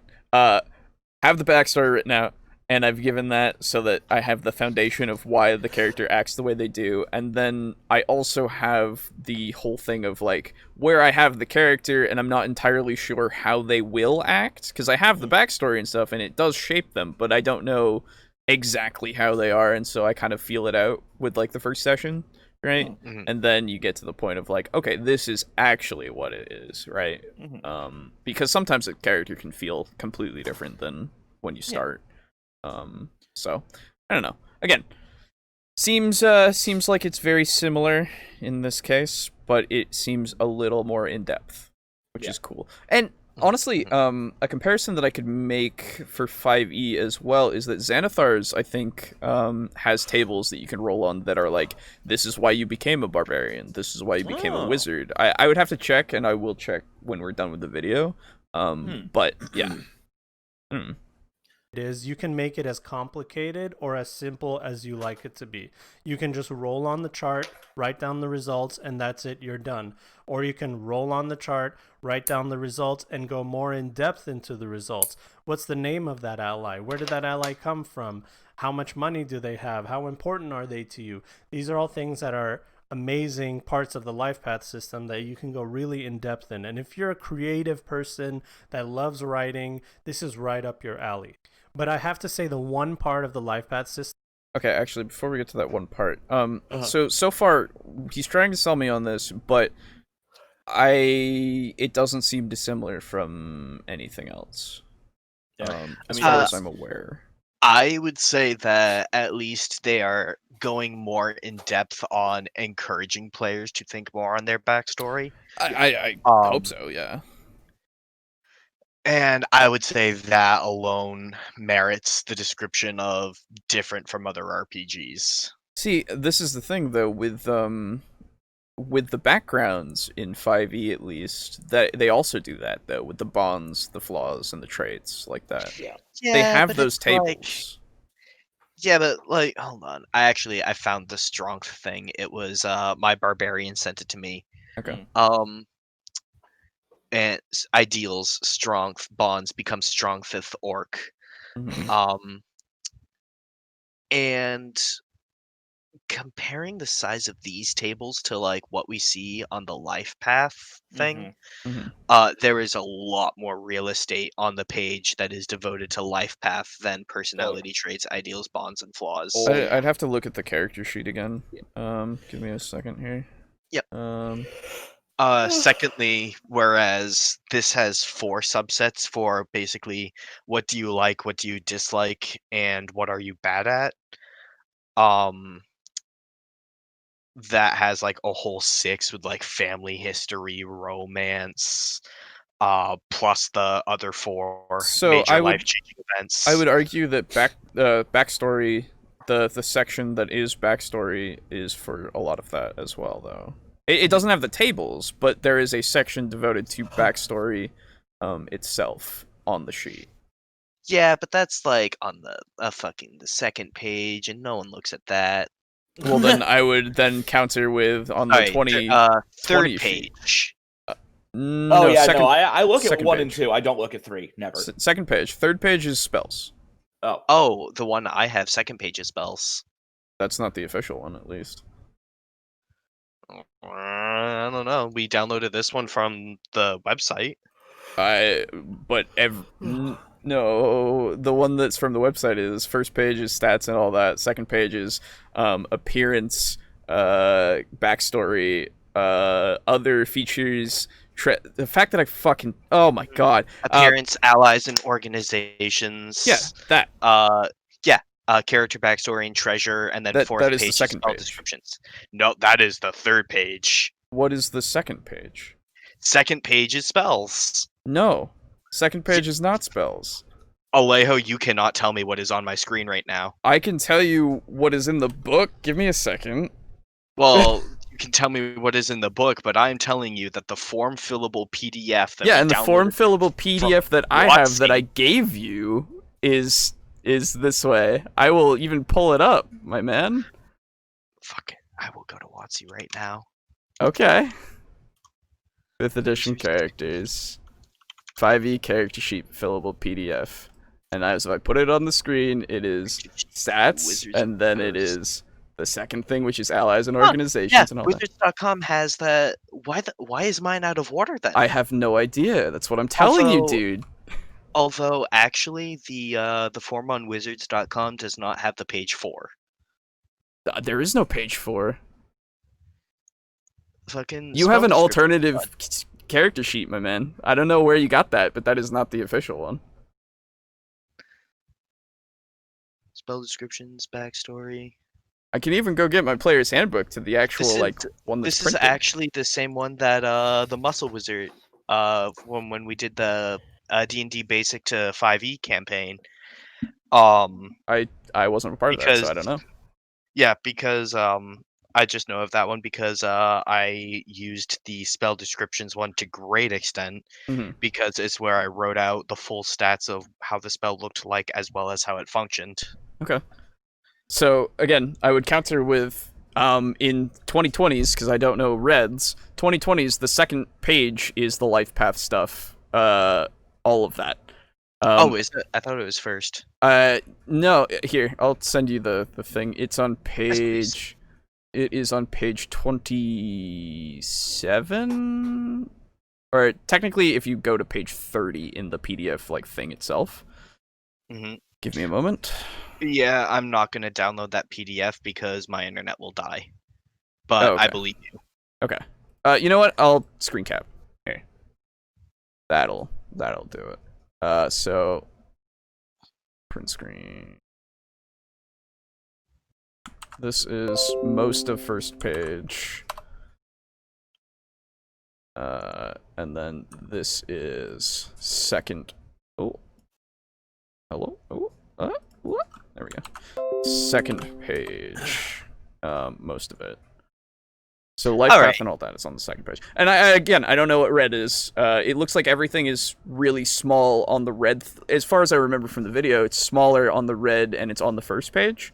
But that looks like the same thing as the bonds traits and all that stuff. But you do Yeah. get more space to do There's all still that more real estate, yeah. in D&D, right? So, Mhm. but yeah, again, I don't know. It just doesn't seem as different. Thinking about it, so Alright. just Give me the one amount. moment. I'm gonna head to the bathroom real quick. Okay, sure. We want to take an intermission? We can take an intermission. It's cool. Sure. Let's do it. Well, welcome back to Get the podcast. hemorrhoids. Oh, I should get hemorrhoids. No, I said you're gonna. Oh. So before we continue, I have come across what I remembered by looking in Xanathars. Oh. You looked in your mind. I looked in my brain, you could Yeah, say, you looked and in your then brain. and then I went into real life and I took what was in my brain that was on my shelf and I brought it here.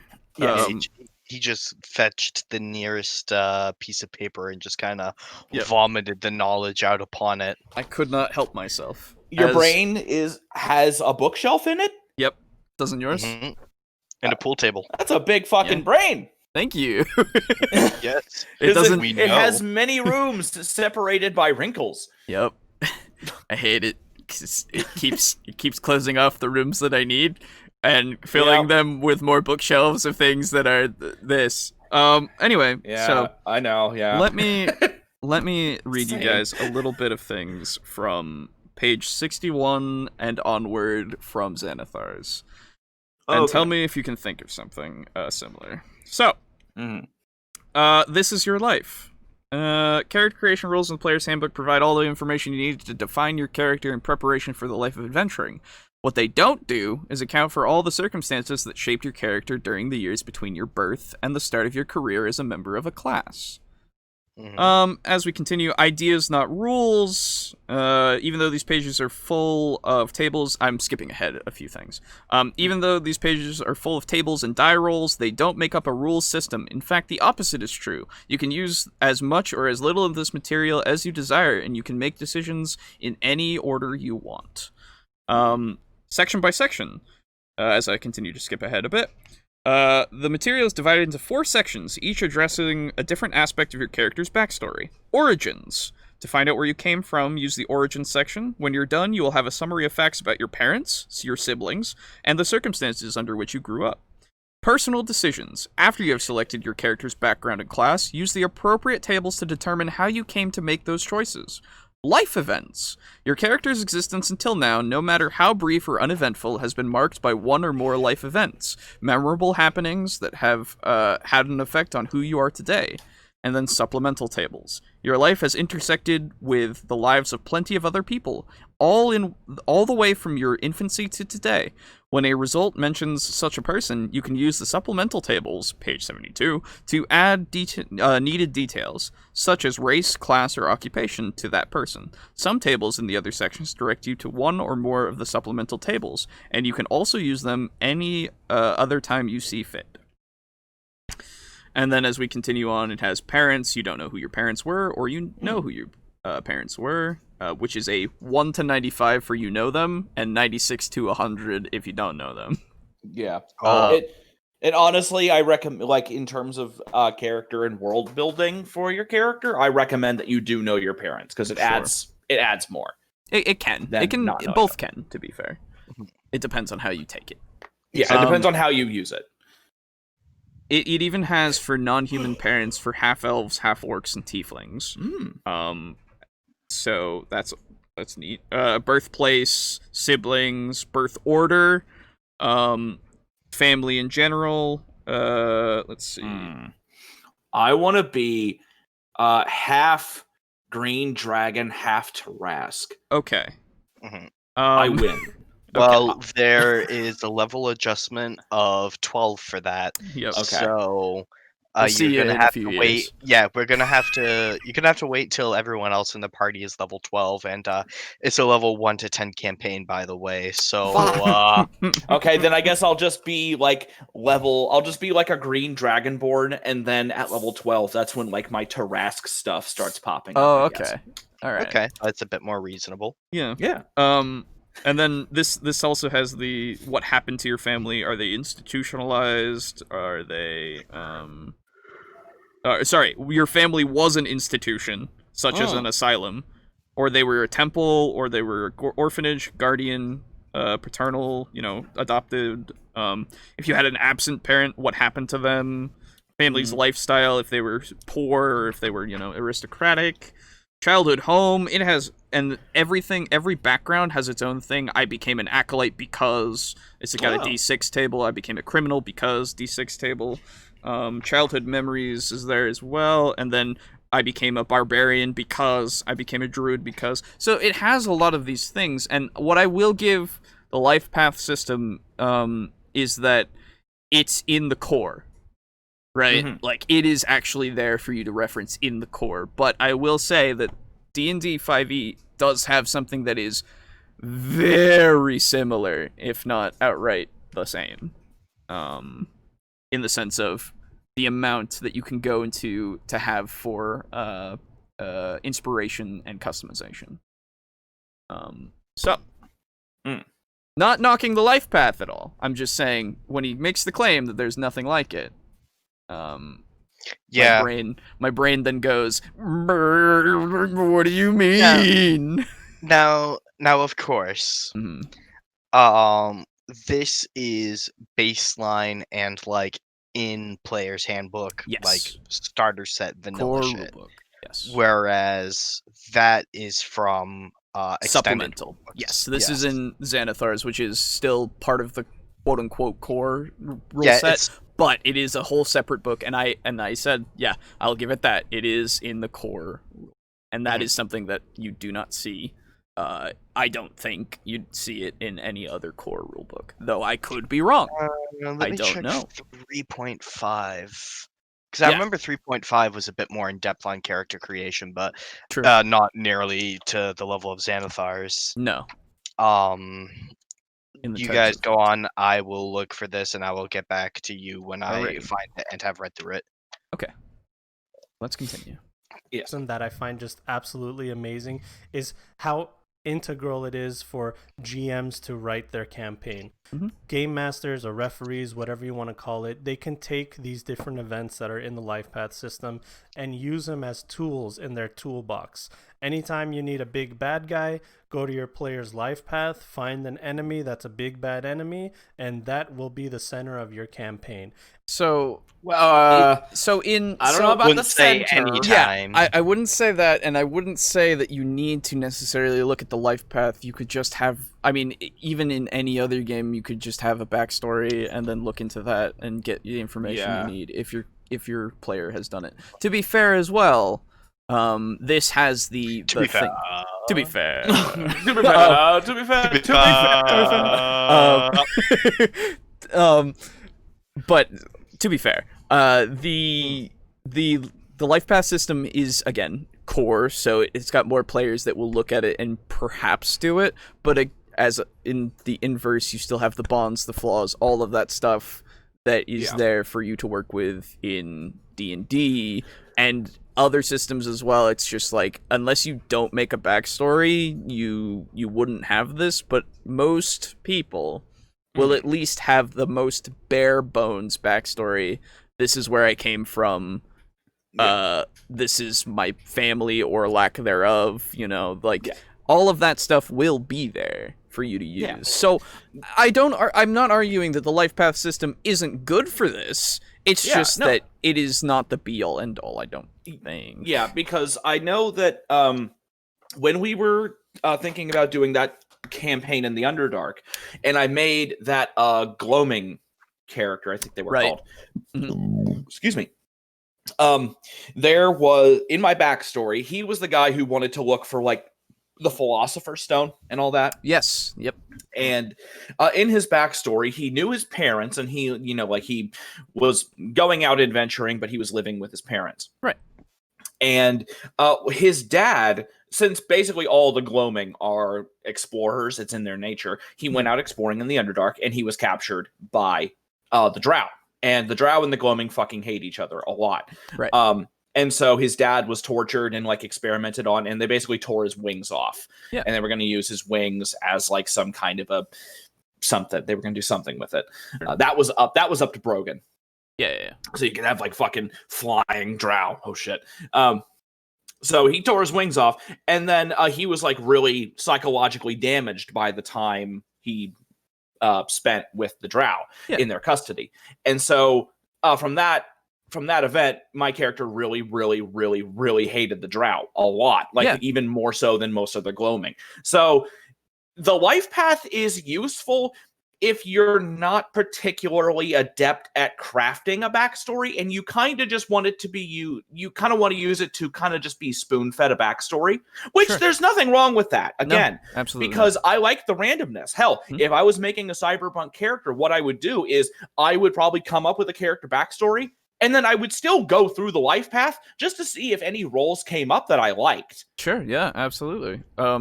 And the same could be said for the Xanathar table. Like, I'm not trying to discourage the use. That is not what I'm trying to do. I'm just trying to show that there are many things that do the same thing, even if it's just your brain. Yeah, exactly. Right? And I mean, Traveler goes even further, because what Traveler does is basically with most role-playing games, you build a character backwards, where you start out like in D&D, I want to be a wizard, and then you go back and you build their stats and you create the wizard. But in Traveler, you actually build them from the ground up, where you start with a character who is 18 years old, and then you give them their stats, and then you do it through a system of roles. You build their life, like you choose what they want to do, and then if you make that role, you succeed in the career, and you might get promoted, and then you can continue, and then you might fail the role, and you might get fired or just injured or whatever. And then if you get fired out of that that job, that occupation, you can try a different one. And so it's very interesting with Traveler. It's way different, but it's super cool. Yeah, and that's part of the experience with the character creation in that, right? Yeah. Okay. By the way, I did find the background in 3.5. It's on page 110 of the player's handbook, and 110 like only. Okay. And it talks about looks, personality, background, customizing your character, and the background section itself is only about I would say a tenth of the page total. Yep. And it's just a short little paragraph that says decide what your character's life has been like up until now. Here are a few questions to get you thinking. And it's a series of 6 questions. How did he decide to be an adventurer? How did he acquire his class? How did he get his starting equipment? What's the worst thing that ever happened to him? What's the best thing that's ever happened to him? Does he stay in contact with his family? What do his relatives think of him? Yeah, I mean, and those are just some simple questions that you can go over as well. But it doesn't go into tables or anything like that. So Yeah. Again, I think it really is ultimately up to players and the GM to determine for themselves how in depth they want characters to be. Absolutely, yeah. I very much want characters to be heavily fleshed out. Yes. And such to the point of when the rogue was looking to join my campaign, I was like, he's like, yeah, I think my parents are probably dead, and I'm on a quest for revenge. And I'm like, oh, you fucking would, you rogue. And I'm like, all right, so you know what? I will leave it ultimately up to you if you really, really want that. Right. But what we're going to do is we're going to start workshopping backstories. Yes. And I'm going to throw options at you. And if I'm going to just give you 5 or 6 of my personal character ideas. And if you like any of them, feel free to steal them and modify them as you see fit. And we can work together on this. But for the time being, until we go through this thought exercise, you are not using that backstory. Yeah, exactly, right? A well-developed character will add so much more to the player's experience and the ability that the GM has to involve that player. Yes. Right? There's also to just the fact that the average person does not decide to just go adventuring. No, of course not. Even if their parents are killed by a roving group of bandits or something. A normal person is not going to go out on a quest for revenge. There's going to also be something that caused them to snap. Yeah. Absolutely. Something created that drive for adventure. Yeah, because you gotta think that when their parents were killed, you have to imagine that it was all probably sunshine and rainbows. At least most people imagine it being sunshine and rainbows, and their parents died. And then in order to go off adventuring, that's pretty huge, because you're leaving your place of comfort, you're going out of your comfort zone. You are going to be living on the street, essentially, in inns, and you're going to be, for the most part, functionally poor, unless you come to a big windfall, which you will eventually, but I mean, that's only when the game starts. Hopefully, yeah. And the thing is too is, if your parents have been killed, right? Everything that is familiar to you has been shaken and rocked and taken from you. And you are going to cling so fucking tightly to what is familiar that remains. And most people aren't just gonna go, okay, well, in for a penny, in for a pound, and just sever off the rest of it. Which is why I enjoy the way they did backgrounds a little bit, in the sense of what they get new players to think. Because if I look at the soldier, say, on page 140 of the player's handbook at 5e, it has the personality traits of like I'm always polite and respectful, or I'm haunted by memories of war, you know. And then it has the ideals of like our lot is to lay down our lives in defense of others. That's if you're good, you know. Chaotic is when people follow orders blindly, they embrace a kind of tyranny. But then you get to bonds and flaws. Like the bond was like, someone saved my life on the battlefield. To this day, I will never leave a friend behind. And then flaw would be, let's go with, my hatred of my enemies is blind and unreasoning. Like, maybe you started to become an adventurer because you saw the evil that was on the other side, and they are your quest. Like, you have to defeat them. You have to stop them at any turn, no matter if the war is over, right? Like, it gives you that way to think about it, but I feel like it needs more depth, you know? Where Xenophares is for.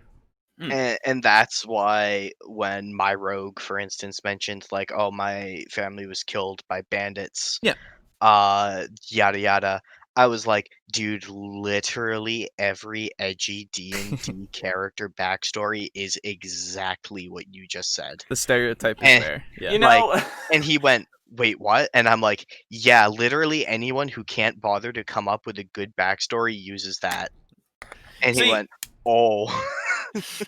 Now I want to see a rogue who's like, no, Dad, I'm a dark avenger of the night. Let me go out and to vanquish evil. Now, son, be home before 10. No, Mom. And the mom's like, do you want some apple pie? Oh, yeah, sure. Damn it, no.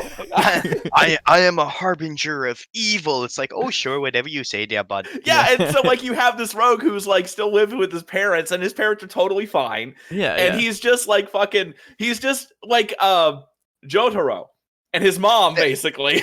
There is actually a character concept I heard of that is literally it's just a noble acting out and being like in his rebellious years. Yeah, totally. Before knowing that eventually he's going to have to settle down. Yeah.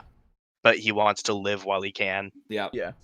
There's a character concept I have of a guy who is a rogue, and the reason why he's a rogue is because he and his wife owe some people a lot of money. Oh, hell yeah. And they're holding his wife until he can repay that sum. And he'll steal anything that's not nailed down so that he can fence it, because he's like, I need money to like free my wife.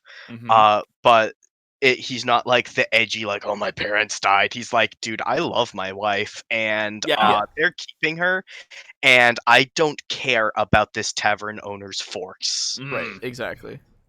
And now a twist on that, rogue who had his wife stolen, and he's got to like fence shit to get her back. And then it turns out, dude, I hate my wife. You did me a favor. And they're like, what? Shit. Yeah, right. Like, gets her back, and he goes, huh. Like, I remember you different. You know, I was really successful when I was doing this stuff by myself. Huh. Yeah, well, it's a bachelor's life for me now.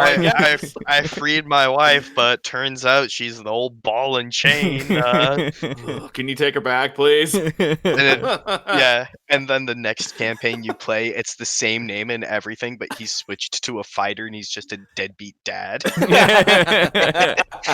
Yeah, he's going from town to town so he can dodge child support. Oh my god, that'd be great. There's so many ways you can go with so many different things. Yeah. It's perfect. It's great. Yeah, it's great.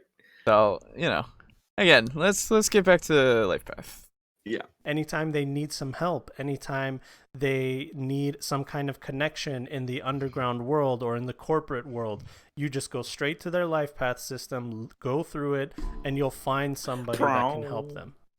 Personally, that's how I write my entire campaign. The way I design my campaigns is centered entirely with the character's life path in consideration. Sure. Every session, every event that happens is connected to valid their life writing path. style. Yeah, absolutely. This is how I wouldn't personally do it, but well, I would have villains that are related, but I'm not going to necessarily be predictable in the fact of like, okay, the villain of this campaign is going to be a villain in someone's character sheet. Let's No. take bets on whose Yeah. villain it I is. would imagine that he doesn't make the big bad somebody's like childhood villain, right? Like their enemy that they made during their formative years. I would hope so, because like they've done something that has affected something, like a billionaire who has created discomfort in the projects that the character lived in, and has like openly, or not openly, but it's like an open secret that they make dealings with the underground that kind of rules over that town and makes life shit for everyone. Like it's not that he was directly involved, it's just a circumstance, right? And so I would hope that that's more what he does, and not just I need a big bad. I'm gonna take your friend that you stole his money one day, and he really hates you. The big bad evil guy of the campaign should not necessarily be the dude who sold the corpo who sold the land that your parents were living on to a company. So then the house that they had got raised so that a new skyscraper could be made. It can be a informant, it can be a lieutenant, it can definitely, and in fact should be somehow or another, tied into the campaign. But I think everyone having like 4 villains from their backstory, and then of them going, all right guys, it's going to be one of these 16 people that we need to kill to kill the big bad evil guy of the campaign, would seem very predictable after a while. And again, speaking as a snarky player, I would totally open a betting pool with the other players. And this is why I'm gonna say again, I'm gonna give him the benefit of the doubt that he does not do that, because I would hope not. It does not make sense to do that. Having all this stuff to work with is very good, and working with it, every now and again is fucking fantastic. Yeah, use whatever they took for their backstory, because this is essentially just making their backstory. Use their backstory to make the character more involved. Absolutely. It's just when you make one villain from a guy's backstory, the big bad evil guy, you are sort of de facto making that one character the main character of the campaign. Yes. Yeah. Like, and go on. Sorry, go on. Oh no, you were starting first. Okay. I was gonna say, like, you can have little arcs for each character where they overcome an enemy, right? Like, it becomes them being the main character for a little bit, but it should not be the overarching plot necessarily. It can be, but it doesn't have to be. Oh, go on, Boo.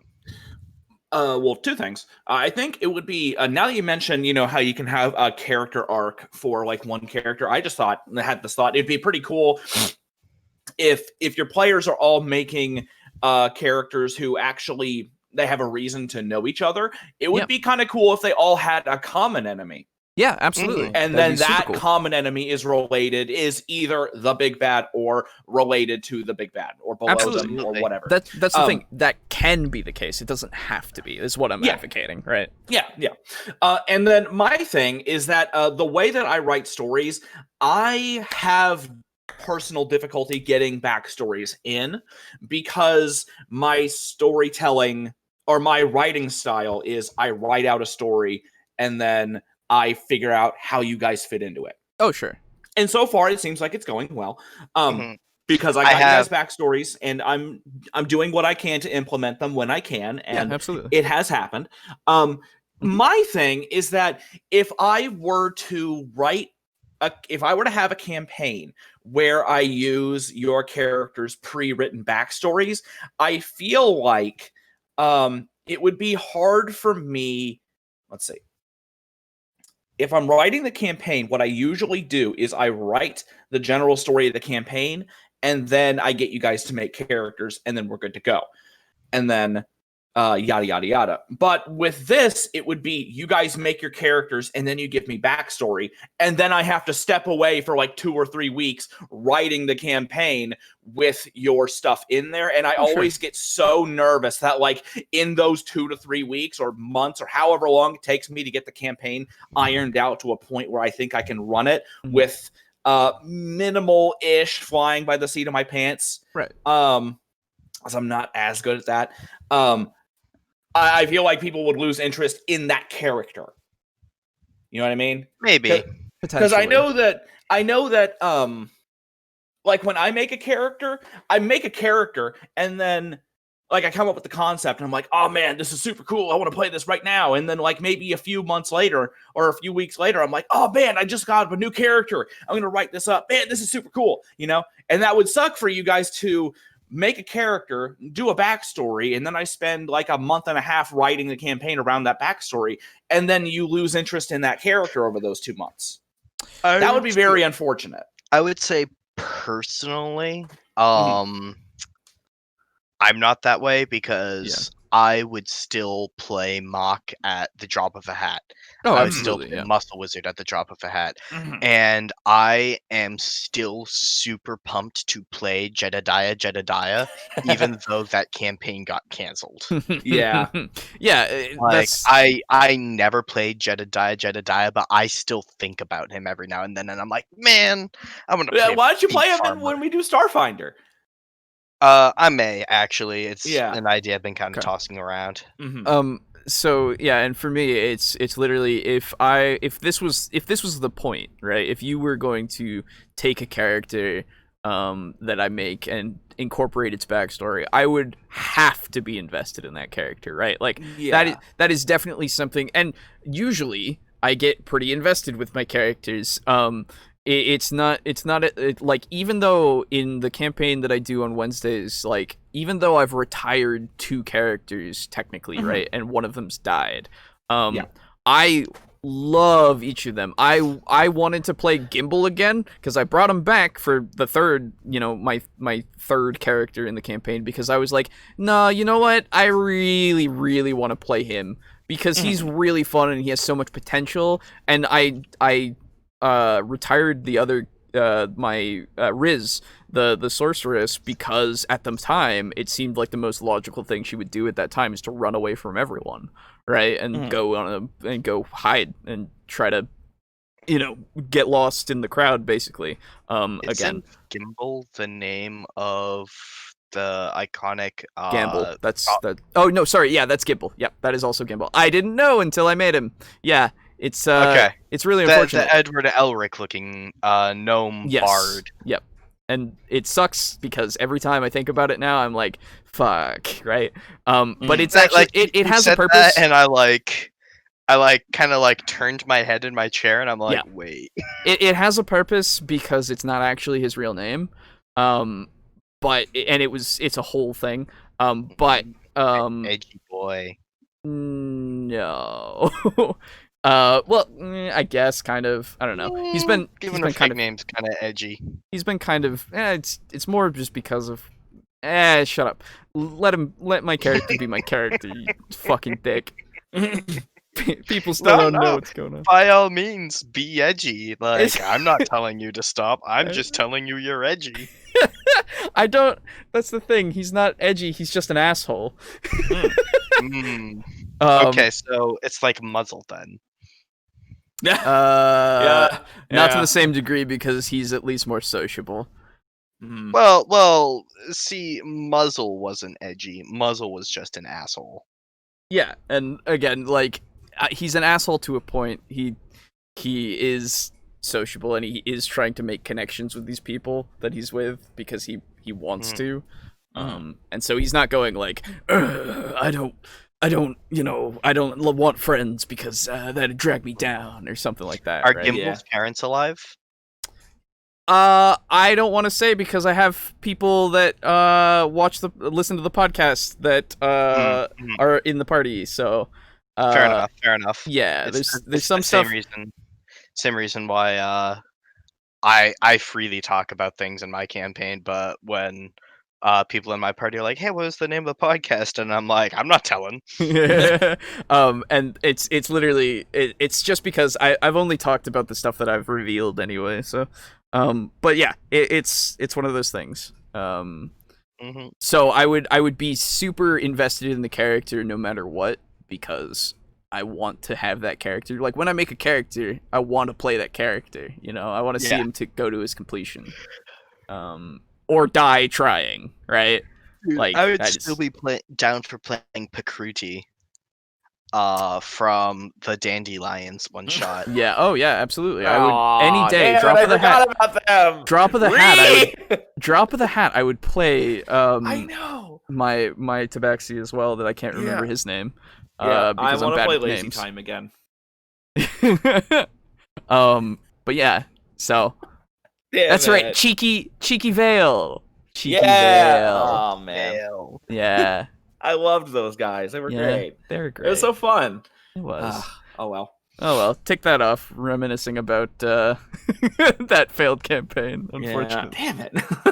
Anyway, Technically, it was successful as the one shot it was designed to be. it is true, Yeah, it but it was. did make us want to play more. It is the one shot that the one shot we had that did not turn into a campaign. Yep. Yeah. Well, no, me and Alejo had a one shot that did. Oh yeah, with Oh Fight my Man. god, no, No, not it that. wasn't No, Fight Man. that Fight Man turned into a semi-campaign. No, Yeah. It was like 2 or 3.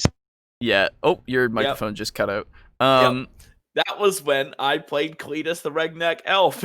Yeah, when you played that, and I was the Lizardman Paladin. Yeah.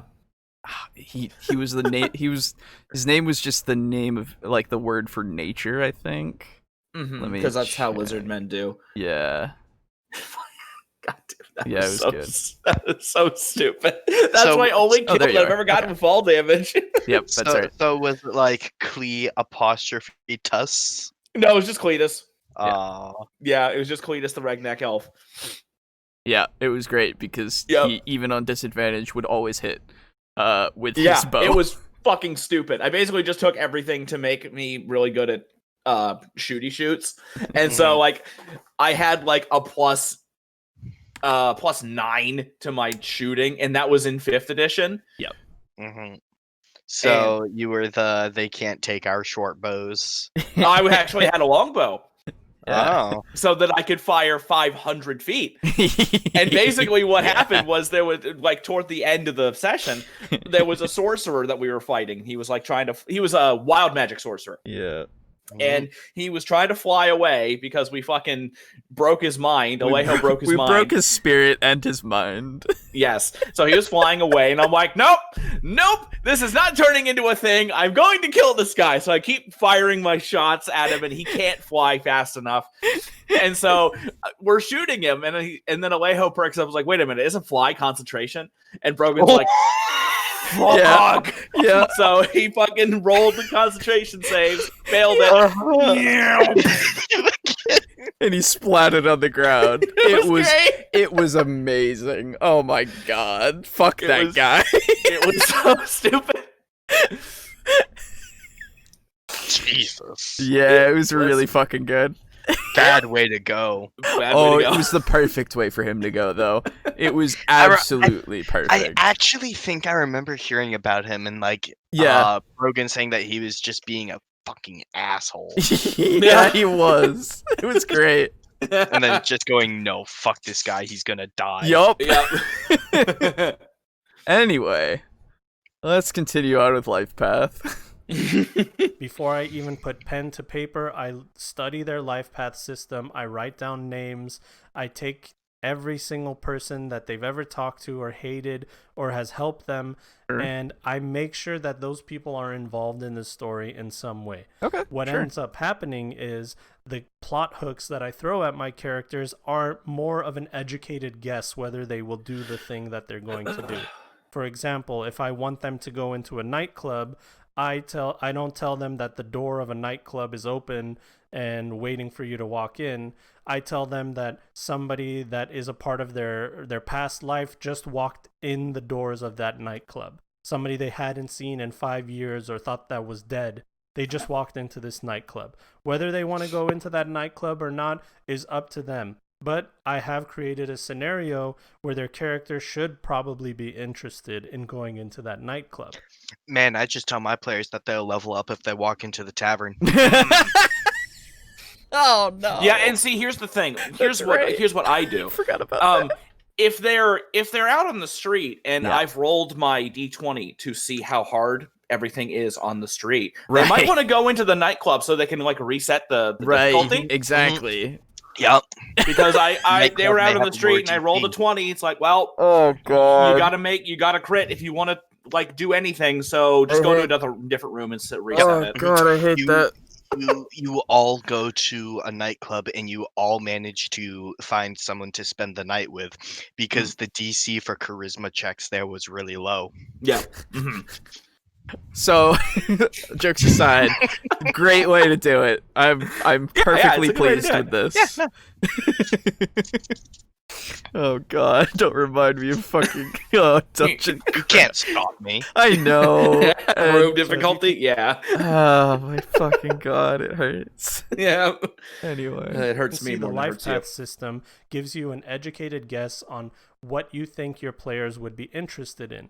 You're taking your players' interest into account when you're creating events in your campaign.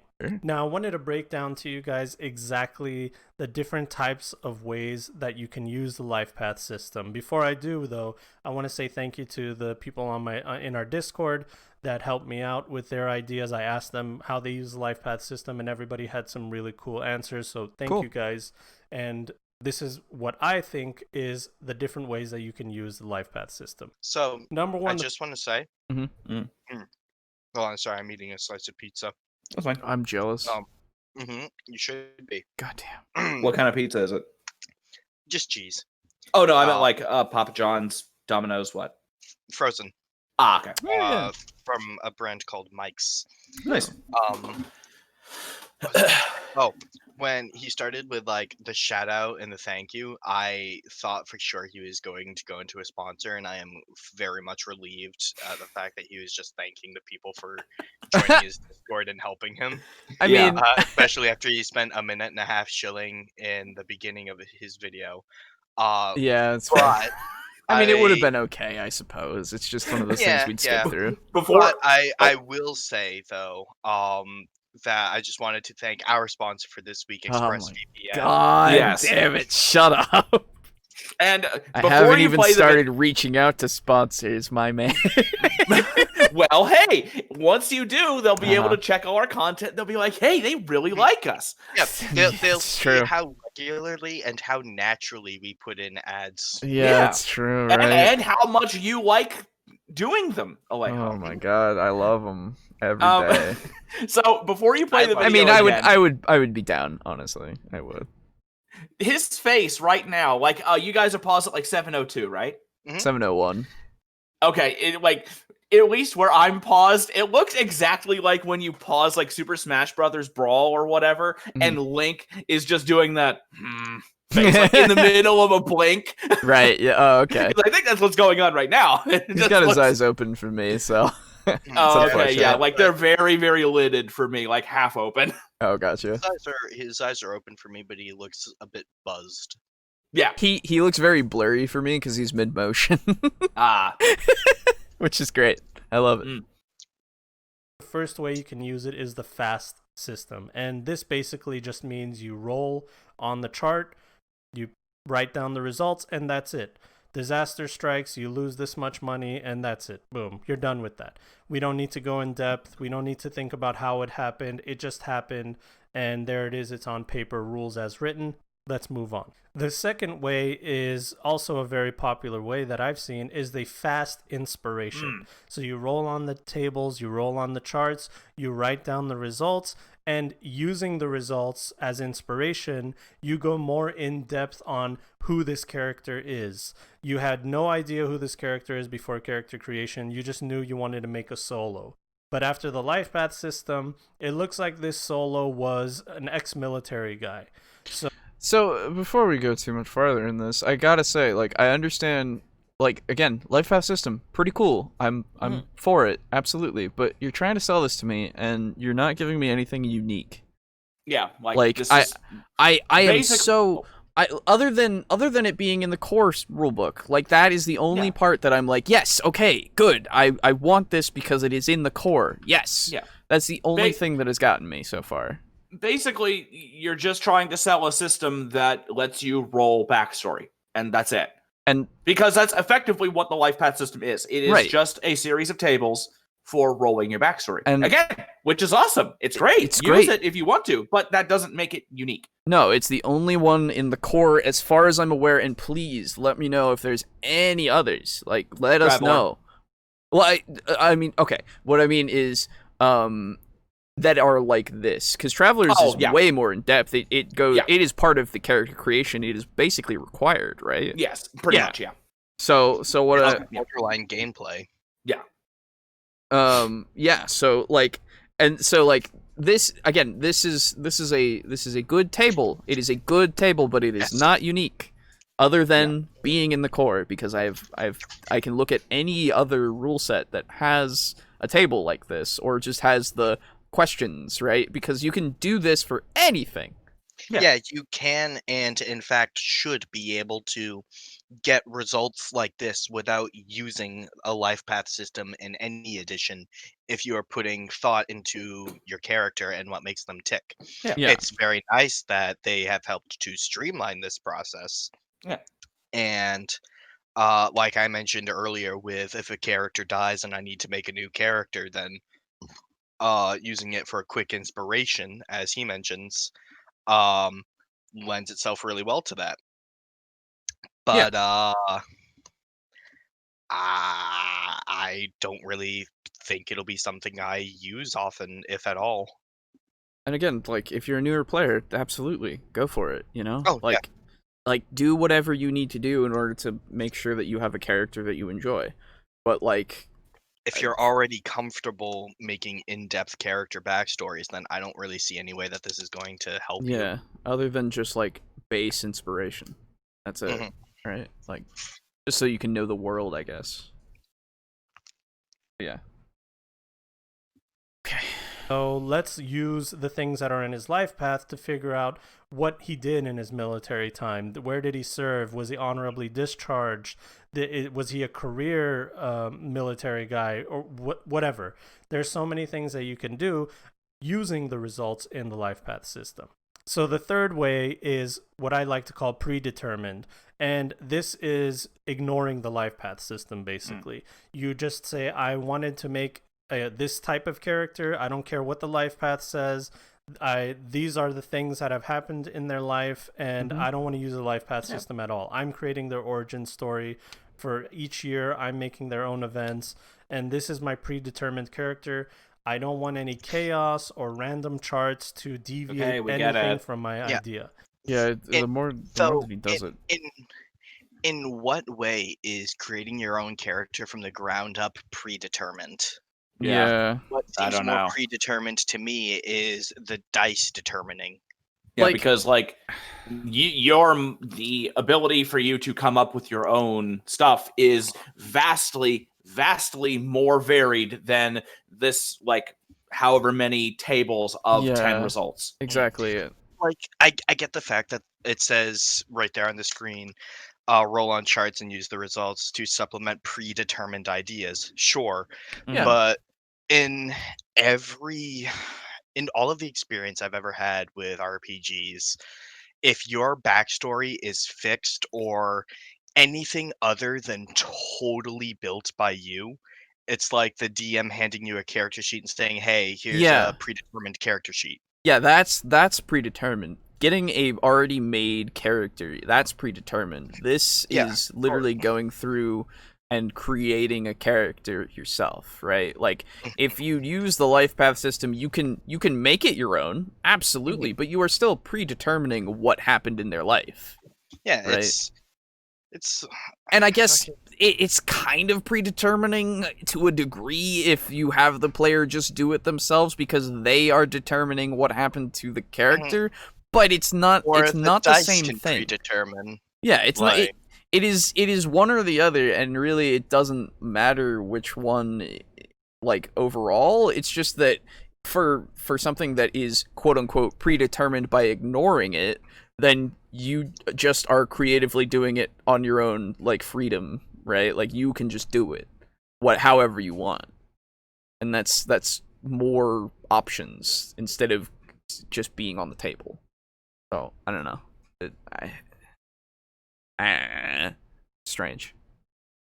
While this thing to do if you have a really cool idea, and I get it. If my player comes up to me and says, look, I really just want to play this guy, I want these experiences to be a part of their life, and I don't want to mess that up. Now, this last one...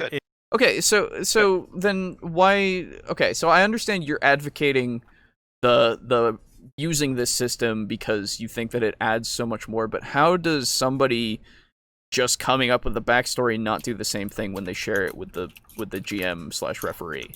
His players might not be as good at making backstories.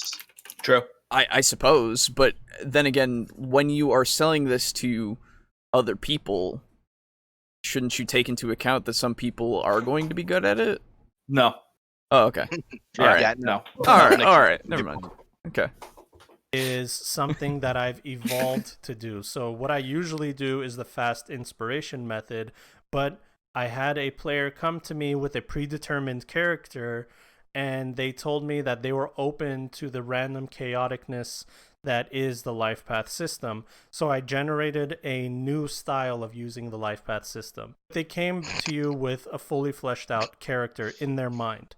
Then what I do is I add at least 3 or 4 life events, maybe even 5, that have happened in their life randomly from the chart. Okay, so you added them Yeah. to their character? I sure hope that he asked their permission and okayed that I with would them. hope so. I also his terminology of I invented this. Yeah, it's Yeah, like no, hilarious. I'm pretty not. sure. I'm pretty You sure took everyone. the liberty of doing this. Yeah. You didn't invent anything. Anyone can look at the table and go, I want this, but I don't want this, so I'm gonna do something else. Anyone can look at a table of options or a menu and determine for themselves how involved they want to be with it. Exactly. Yeah. So You didn't invent anything. my Same man as over here wrote down the book. When I go to Five Guys, I didn't invent a burger. I just picked what I wanted. Exactly. That's a fucking great way. Well, okay. Now wait a minute. Uh-huh. You did invent the Big Bird, I did invent the Big Bird. and it's fucking delicious too. And no one can prove otherwise. Yep. No one has ever done it ever, except for Aiden. except for a lot of middle schoolers, I'm sure. I'm sure.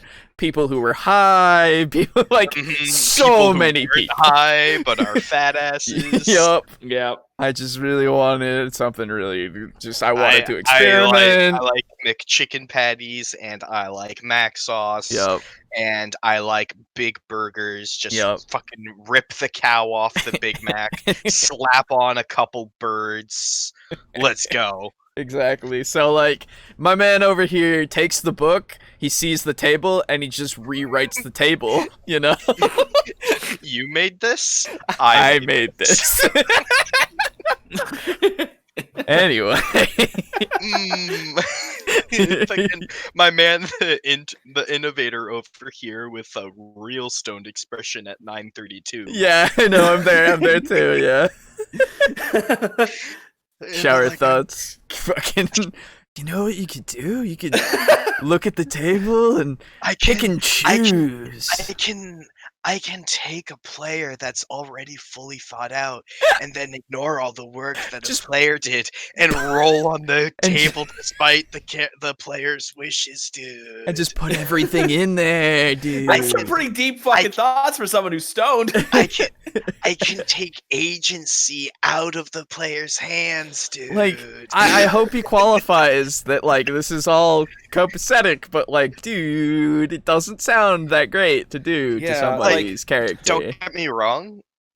You could implement this method well if it was player comes to you with Yeah. like these 4 or 5 ideas, and then you roll on the table like 2 Yeah. or 3, maybe 4 times, There are Yeah. and many. then you say, okay, these were the background causes that caused those events to happen. Yeah, there are That's many fine. ways to make it work. It's just the way that he said it does not sound right. Yeah, like, oh hey, yeah, get me your character sheet with like 4 or 5 major events, and they go cool. And then game day comes up, and they're like, hey, why do I have 8 major events now? And you're like, well, I invented a new system. See, and So- here's another thing. His insistence with using the life path, if I was playing under him, it would make me not want to use it. Yeah, it's a little much. Because it's that classic contrarian thing. If someone wants you to, if someone says a game is good, you don't want to play it. Mhm. yeah, because then you're being someone told to buys do that it. game, everybody and someone tells me buys that. that game for you and everyone in your friend group, and then you try it. Yeah, and Yeah. then everyone tells you that this anime, this Attack on Titan, is really good and you should watch it. And I go, everyone's telling me it makes me not want to. Yeah, right? Like, and I never By the way, did. Gintama's really good. You should watch it. Oh, okay. Well, Yeah. maybe one day when it's on my list and I'm Every next, time you recommend Gintama to me, I know. Boo, it drops 1 slot lower on my to watch list. I know. I know. Where it just slipped behind Rascal Does Not Dream of Bunny Girl Senpai, so Well, there you go.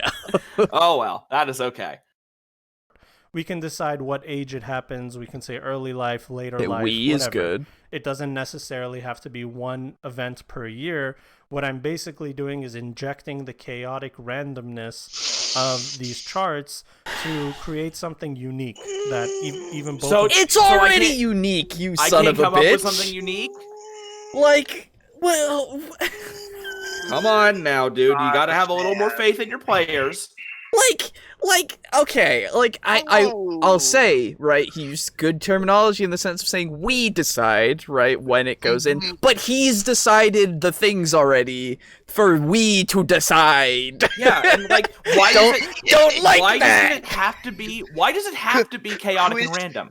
who is the we that have decided this? Oh, me and the dice. Yeah, right, Whoa. like, Also, that gave me like almost like a never ending gobstopper of like flavors of how I disliked that. yeah, I know. It's just like as he continued I talking. had 3 express different reactions to that, and all of them were disliked. Exactly, dude. It's so weird. It was just like I went through like the 5 stages of grief, but it was 3 stages of I don't like that. Yeah, exactly. I just it's so strange that you've invented a way to take away a decision from a player. Like you've invented a way to then say, hey, dude, guess what? You made that whole backstory. It's not unique enough. I don't like. I don't like I it. invented a new method of storytelling. It's called road railing. Oh, Road railing. There you go. no, That's well, exactly here's the thing. it. It could be road railing, or it could also be train tracking. Oh, Yeah, yeah. too. It's the child's version. Yes. I'm train tracking you. Yeah. You will follow my train track. And Oh then my if you are a creative, taking a creative writing class, then it could be, instead of railroading, it's following in the footsteps of the iron horse. Oh, Fucking Or- cool. That that just made sounds railroading sound great. fucking awesome. I love that. Yes. Fucking Do not follow in the footsteps of the it's- iron horse, child, or you Dude, shall shit. be led astray. I love it. That's so good. Yeah, right? Goddamn, Ugh. now I want to make a campaign where there's lots of trains. never look an iron horse in the tracks. Oh my Or would god. would it be never look an iron horse in Or the, the in coal like box. in like the boiler room or something? Yeah, right. Like, oh my god. Anyway, let's continue to Krangu. Us didn't come up with. So basically, you take 4 or 5 life events and you add it to the things that they have come up with, the stories they have come up with, He's telling you to do it as the GM. He's saying you do this because you should take these things and put them in your player's thing. This comes directly off the back of him saying if he has a player come up to him that doesn't like using the system, he's like, okay, fine. Yeah, exactly. It's so contradictory. Immediately, like, reversing and going, but, I mean, on the sly, I just add a few little things in, and they don't have to know. I assume that he is telling the player, and he's going, hey, this is a lot better for your character. Like, I assume he's at least doing that manipulation. I don't know, dude. We gave him the benefit of the doubt earlier. I'm trying to lower the bar to manipulation, okay? Like, let me at least do that. Yeah. The bar has been lowered from gaslighting to manipulation, okay? Exactly. And you create this fully fleshed out character that has a sort Guy of... shows up on game day. No, this is the character we made. Oh. What are you, crazy?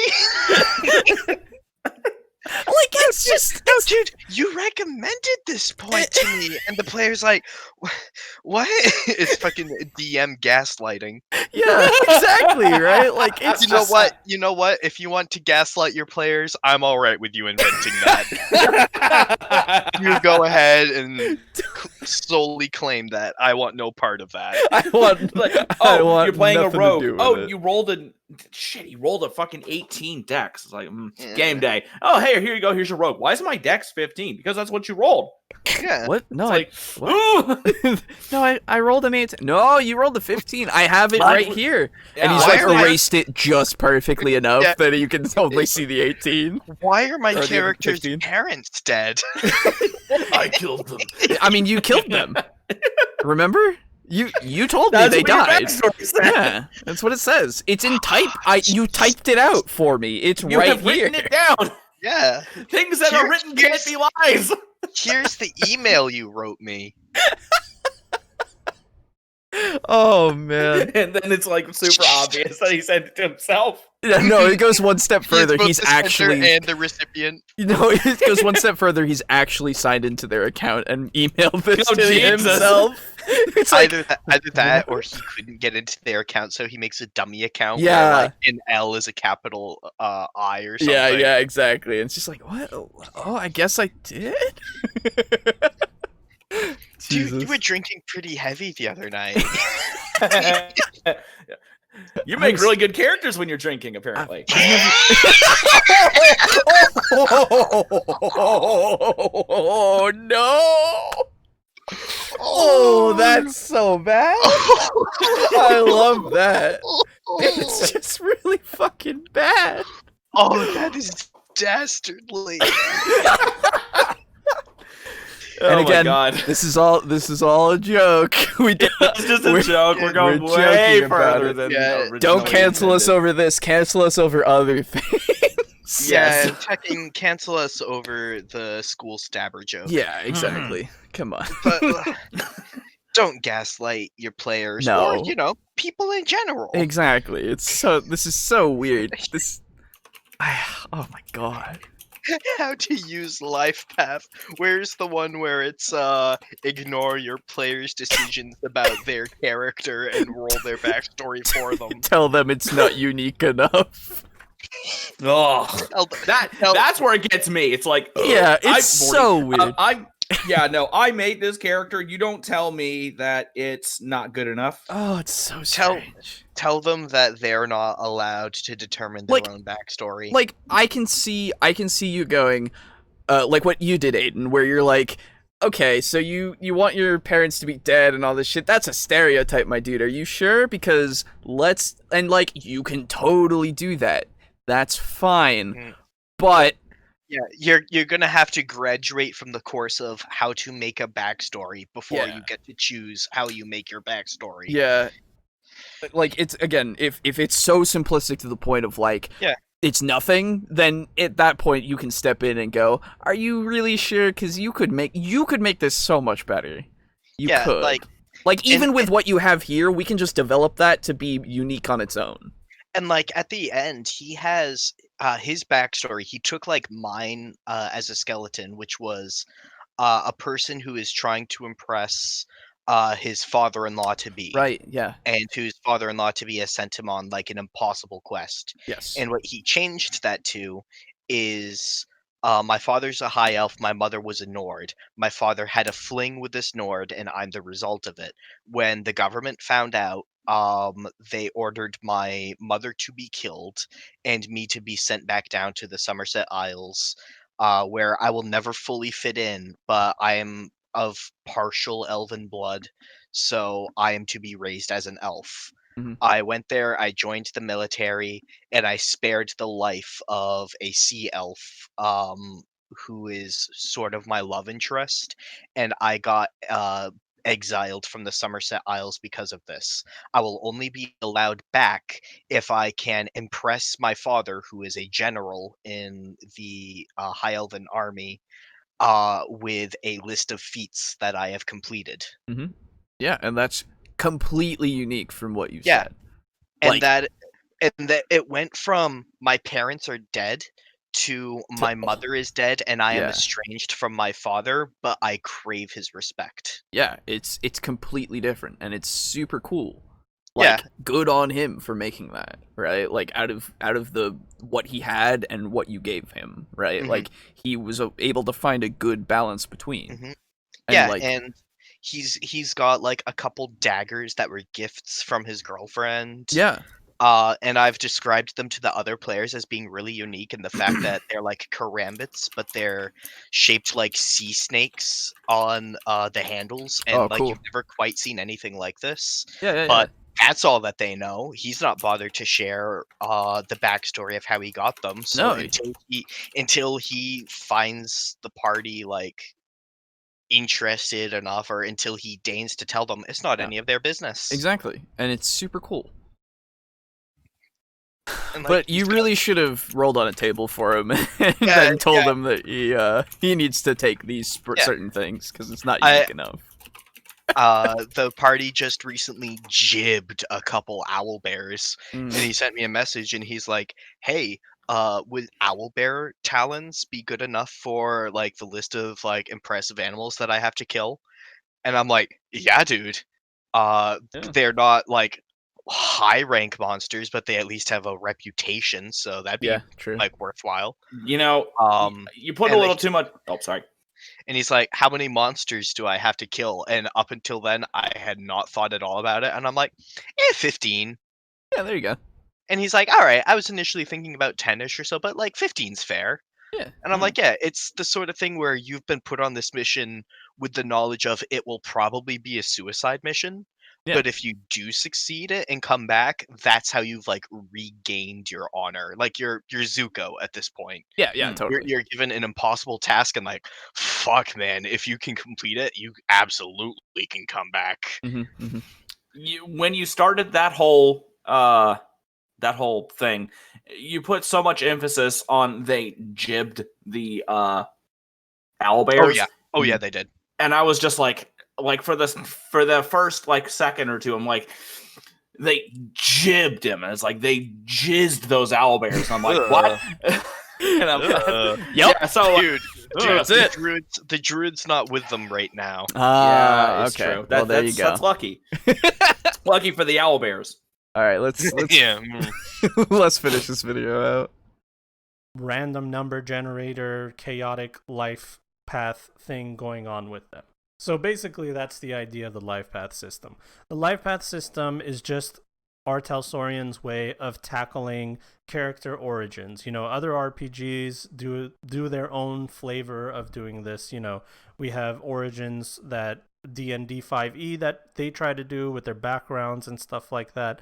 And I find that to be a little more limiting, while this system is a lot more open. So it's only limited if you make it. What are you talking about? It's more limited. Well, you are literally conforming to the table. So are they if they use the table. That is the You same are literally thing. rolling from a table of a set amount of backgrounds. Exactly. And saying you have to have at least a few things on this table, Yeah. versus in D&D 5e where it just says, yeah, talk about things your character likes and things you don't like and things you hate and things you want to be. And then Yeah, like, and the other thing is like Jesus. when you do the life path, again, you're tied down to what you roll unless you choose to ignore it. Yeah. But like when you take a background, it's like Outlander.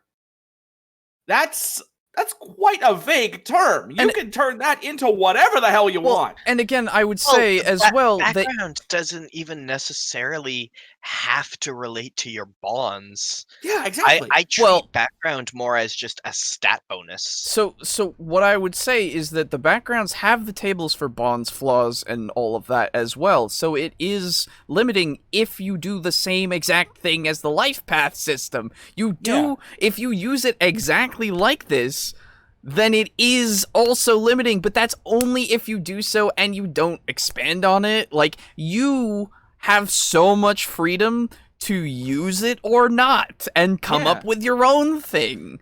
Like I am totally all right with a fighter picking like the gambler background if you want the deck of cards. Hell yeah. Oh sure, yeah.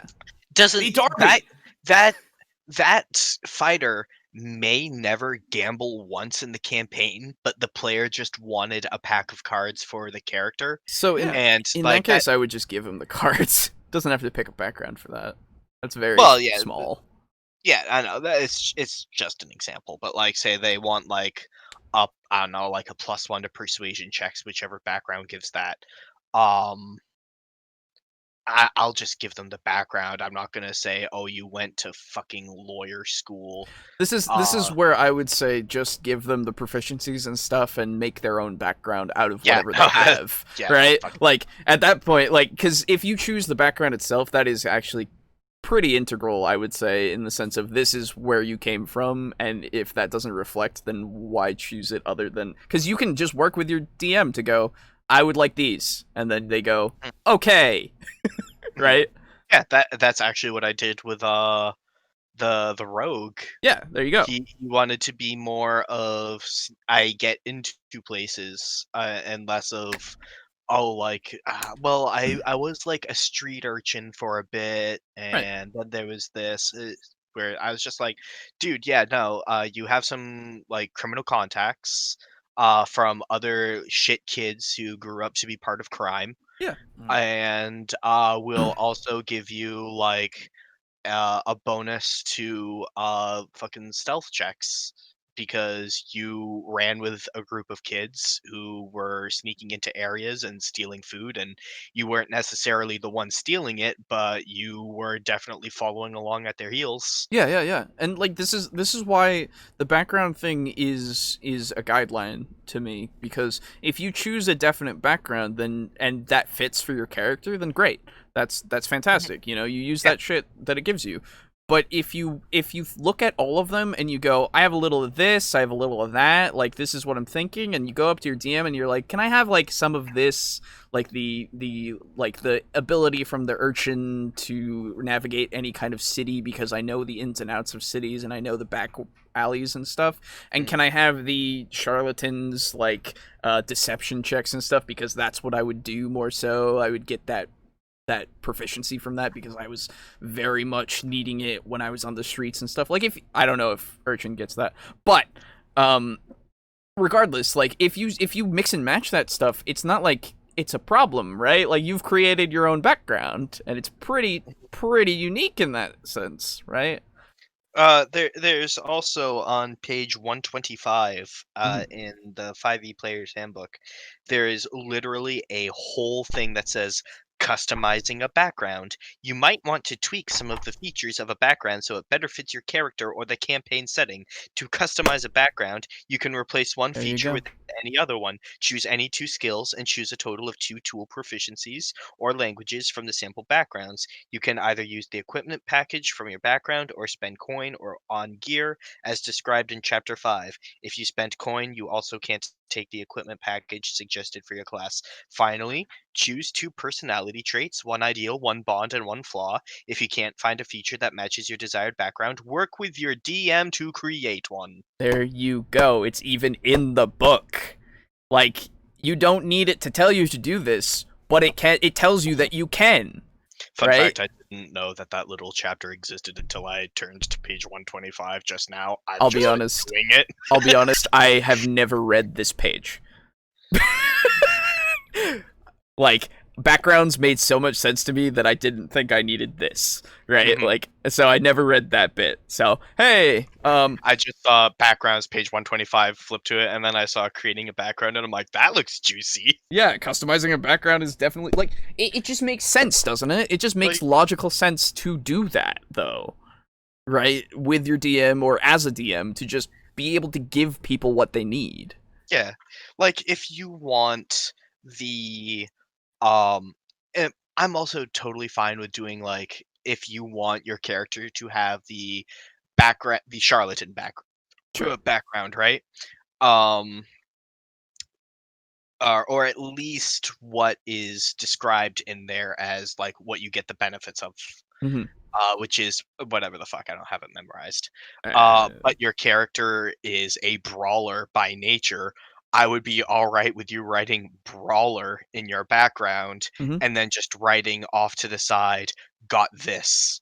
Yeah, totally. I like they even have the variants for the actual backgrounds themselves. Like entertainer can be gladiator. Like that's Yeah. the variant of entertainer that you can take because they are also entertainers just in a different way. Like you can flavor anything to work. And so and again, it just makes sense when you think about it for like 2 seconds and you don't have to necessarily roll on a table to limit yourself to thinking in one specific way. You can use your brain. And you can, like, I am cool with the Lifepath system, but man, oh man, the way that this guy has sold it to me makes me never want to, like, never use it. Never. I don't, because the way that he's said it, he's encouraging the game master to do that last bit of, like, hey, take their thing and put something else in there with it. Yeah. Because they need something more unique. It's like the equivalent of like give the patient their medicine, and if they won't take their pills, sneak it into their sandwich. Yeah. So it's just bizarre. It's just bizarre. And it's interesting now that you mention it that My way character, because my choice. oh, Jesus. It's interesting the way you put that because that's making me think of the whole Call of Cthulhu system where the GM has the ability to potentially fuck with your character stuff when you go batshit. That has a whole system in the sense because Yeah. you're Yeah. insane and you're Insane. losing your mind. Exactly.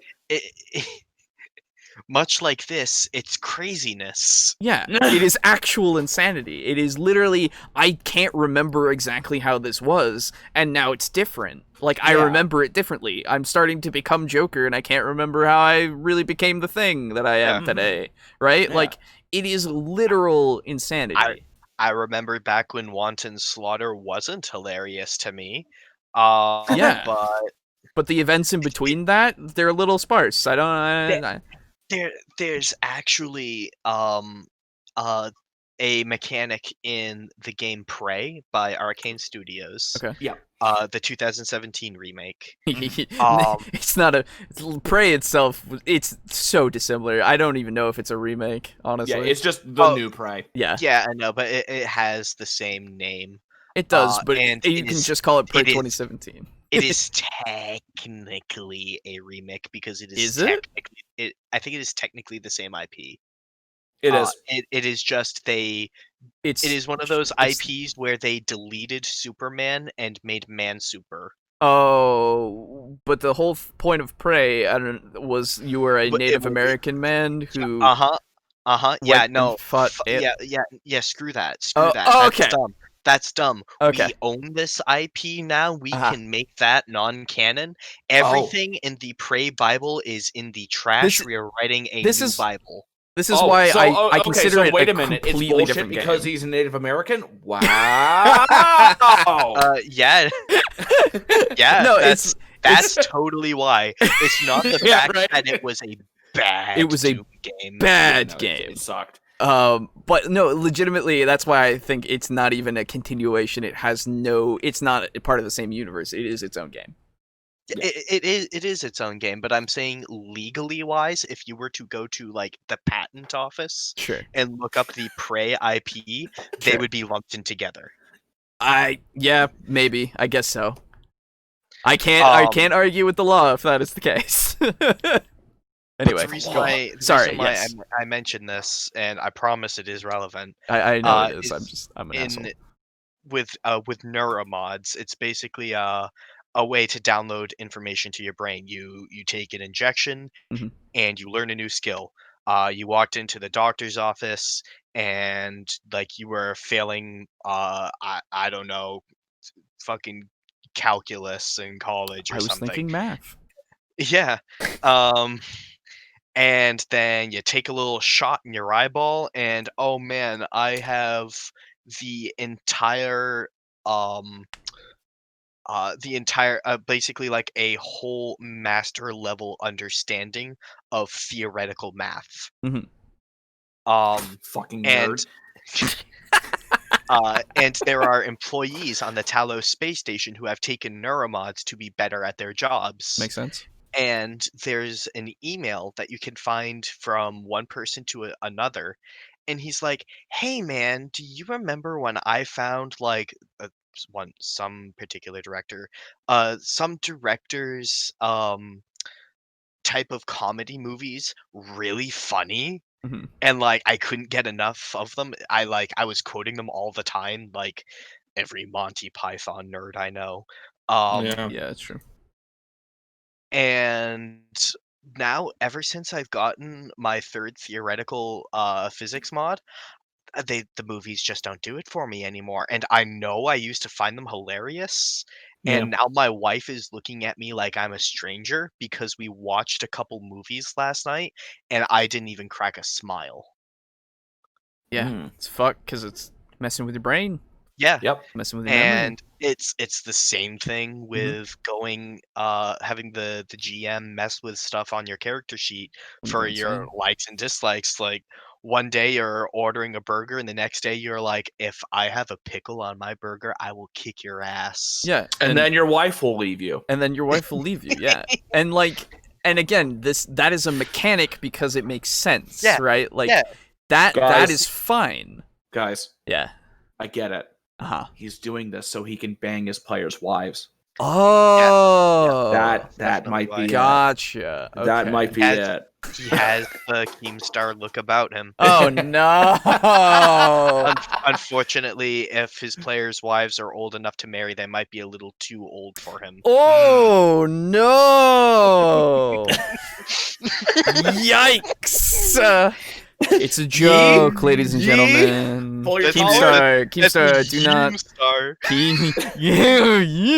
Yeah. Fucking meme star. Anyway, so yeah, so that's why something like there's a difference here with the way that he has portrayed this and the way that other things work, like the way that ways that we have described it. Like it's so this is bizarre. And random and crazy. It is. I firmly believe that the Lifepath system is the crowning achievement for Artel Saurian. This game, Cyberpunk 2020. Really? The whole game itself is really it's the good. crowning achievement. It's not the game itself. It's not the universe. It's not Night City. It's not all the cyber. It's Plus, Ugh. I thought this was his invention. No. No, he just invented that fourth way That to use one it. way to use it. No, that's his invention. That's his claim to fame. That is his piece de resistance, if you will. But apparently the Lifepath system in general is the creators, and that doesn't make any fucking sense. Mike Pondsmith, your crowning achievement is these 9 tables. That's it. I just Dude, that's all Cyberpunk 2077 is CD Projekt Red saw those tables and they're like, And We got to all build a of the game ads, around those. all of the ads for Cyberpunk 2077 that you've seen so far are actually all just marketing lies. Yep. Yeah. The game itself is actually a dice roller where you just roll for your backgrounds on Guys. the character creation. Now- And then after that, Yeah. no matter what you roll, the game deletes it and then adds things. Oh, okay. Yep. And then you always wind up with the same character. There you go. So, guys, God damn it. we need Yeah. to make an RPG. Okay. Mhm. Give me 9 tables. I can give you. It'll I can be give the you, best RPG in the I can world. give you 9 tables, my dude. We It'll can make be our a fucking crowning sorcerer achievement. subclass. We can make a life path, baby. Oh I my mean, God. we jest about that, Alejo, but my favorite ending for a D&D campaign ever was because of random tables. I And that mean, was the one where that NPC made Strahd fucking quadriplegic. oh, Yeah, I don't think that's you right. told me that No, story. we have. It was We quite. have a couple times. Yeah. Oh, okay. It was quite literally the NPC character got a critical success on the critical Right. table. Yeah, Right, and he's right, paralyzed Strahd for the rest of his life. That's hilarious. Like, dude. like to be fair, he would have technically regenerated it from you being a vampire, but I don't care. Yeah, right. No, fuck that. It was way funnier because it was like I was just like, what? Dude fucking rolled him up in a tarp and like threw him over the back of Yep. a horse and just fucking went back to town. And then put him on. No, that's right. That's how he didn't. put him in He the didn't. church. Yeah, he was under the church, and they had stuff up there, so he couldn't regenerate because he was under the church that they had purified. So wait a minute. Wait. Did they like bring him up into the sunlight and killed him, or did they just fucking leave him there forever? No. He was under the church, literally Yeah, under the church forever. Being the paladin came to him every day afterwards Yeah, and would tried to heal. convince him to be good. Like, try to show him how being good is better. And he did that for the rest of his life, and Strahd laid there. Oh my fucking god. I still have this mental image of the paladin like Yeah. holding Strahd's head in his lap and like feeding him soup with a spoon. Yeah. Where's he getting the blood? and it's like Strahd just sitting there in the equivalent of an assisted living care facility, and he's like, I ruled over a kingdom once. I'm immortal, and I'm gonna be here in this bed for a long time, and they've not turned me, and I'm getting bed sores. It was so funny, the ending. But in the moment, I was like, oh, fuck, I've ruined everything. Yeah. But it was great. And that was I think my favorite way that a BBEG has gone down is the half orc cleric Yulon, who we have spent the entire campaign trying to improve his self-worth and confidence by like shouting "You're the best, Yulon" whenever he has even minor success, and then when he paralyzes Strahd himself with one heroic swoop of his sword, and we're like doing the equivalent of dumping the Gatorade on him, and we're like, "You're the best, you love!" And he's Dump the just holy like, water on him. and he's like holding the sword, and he's like, "I don't know what I did." He was so confused and uncomfortable. It was What if so I wanted to stop him, but not like this. It was so, And it was, he's like, "Oh my god." he quite literally, he was like, how the fuck? I don't understand. You gave me this power, but I didn't think I could use it to do this. Yeah.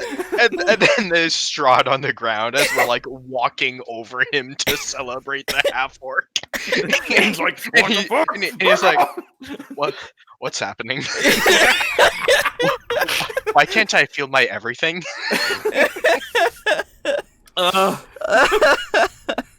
Yeah. So, like, It was. in fairness, you can have some pretty fantastic things And arrive off of random tables. I am not saying that you can't because Yeah, no. because that is not what I'm trying to push. It's the fact that he has seen that this was the piece, the thing. This is the way. This is the pinnacle of Cyberpunk. And even if they don't use it, they have to use it. Yeah. Right? Like Yeah. that's the ridiculous shit. Yeah. Honestly, And I assume that he would argue, no, I didn't say that you have to use it, but you have implied it heavily. yeah. One of my favorite things about Cyberpunk is the combat system. Yeah. Because do you know the combat system at all or no? Not really. No, but Okay. I know it's real bad getting shot. Oh yeah. Throw Yeah. that. Oh, yeah.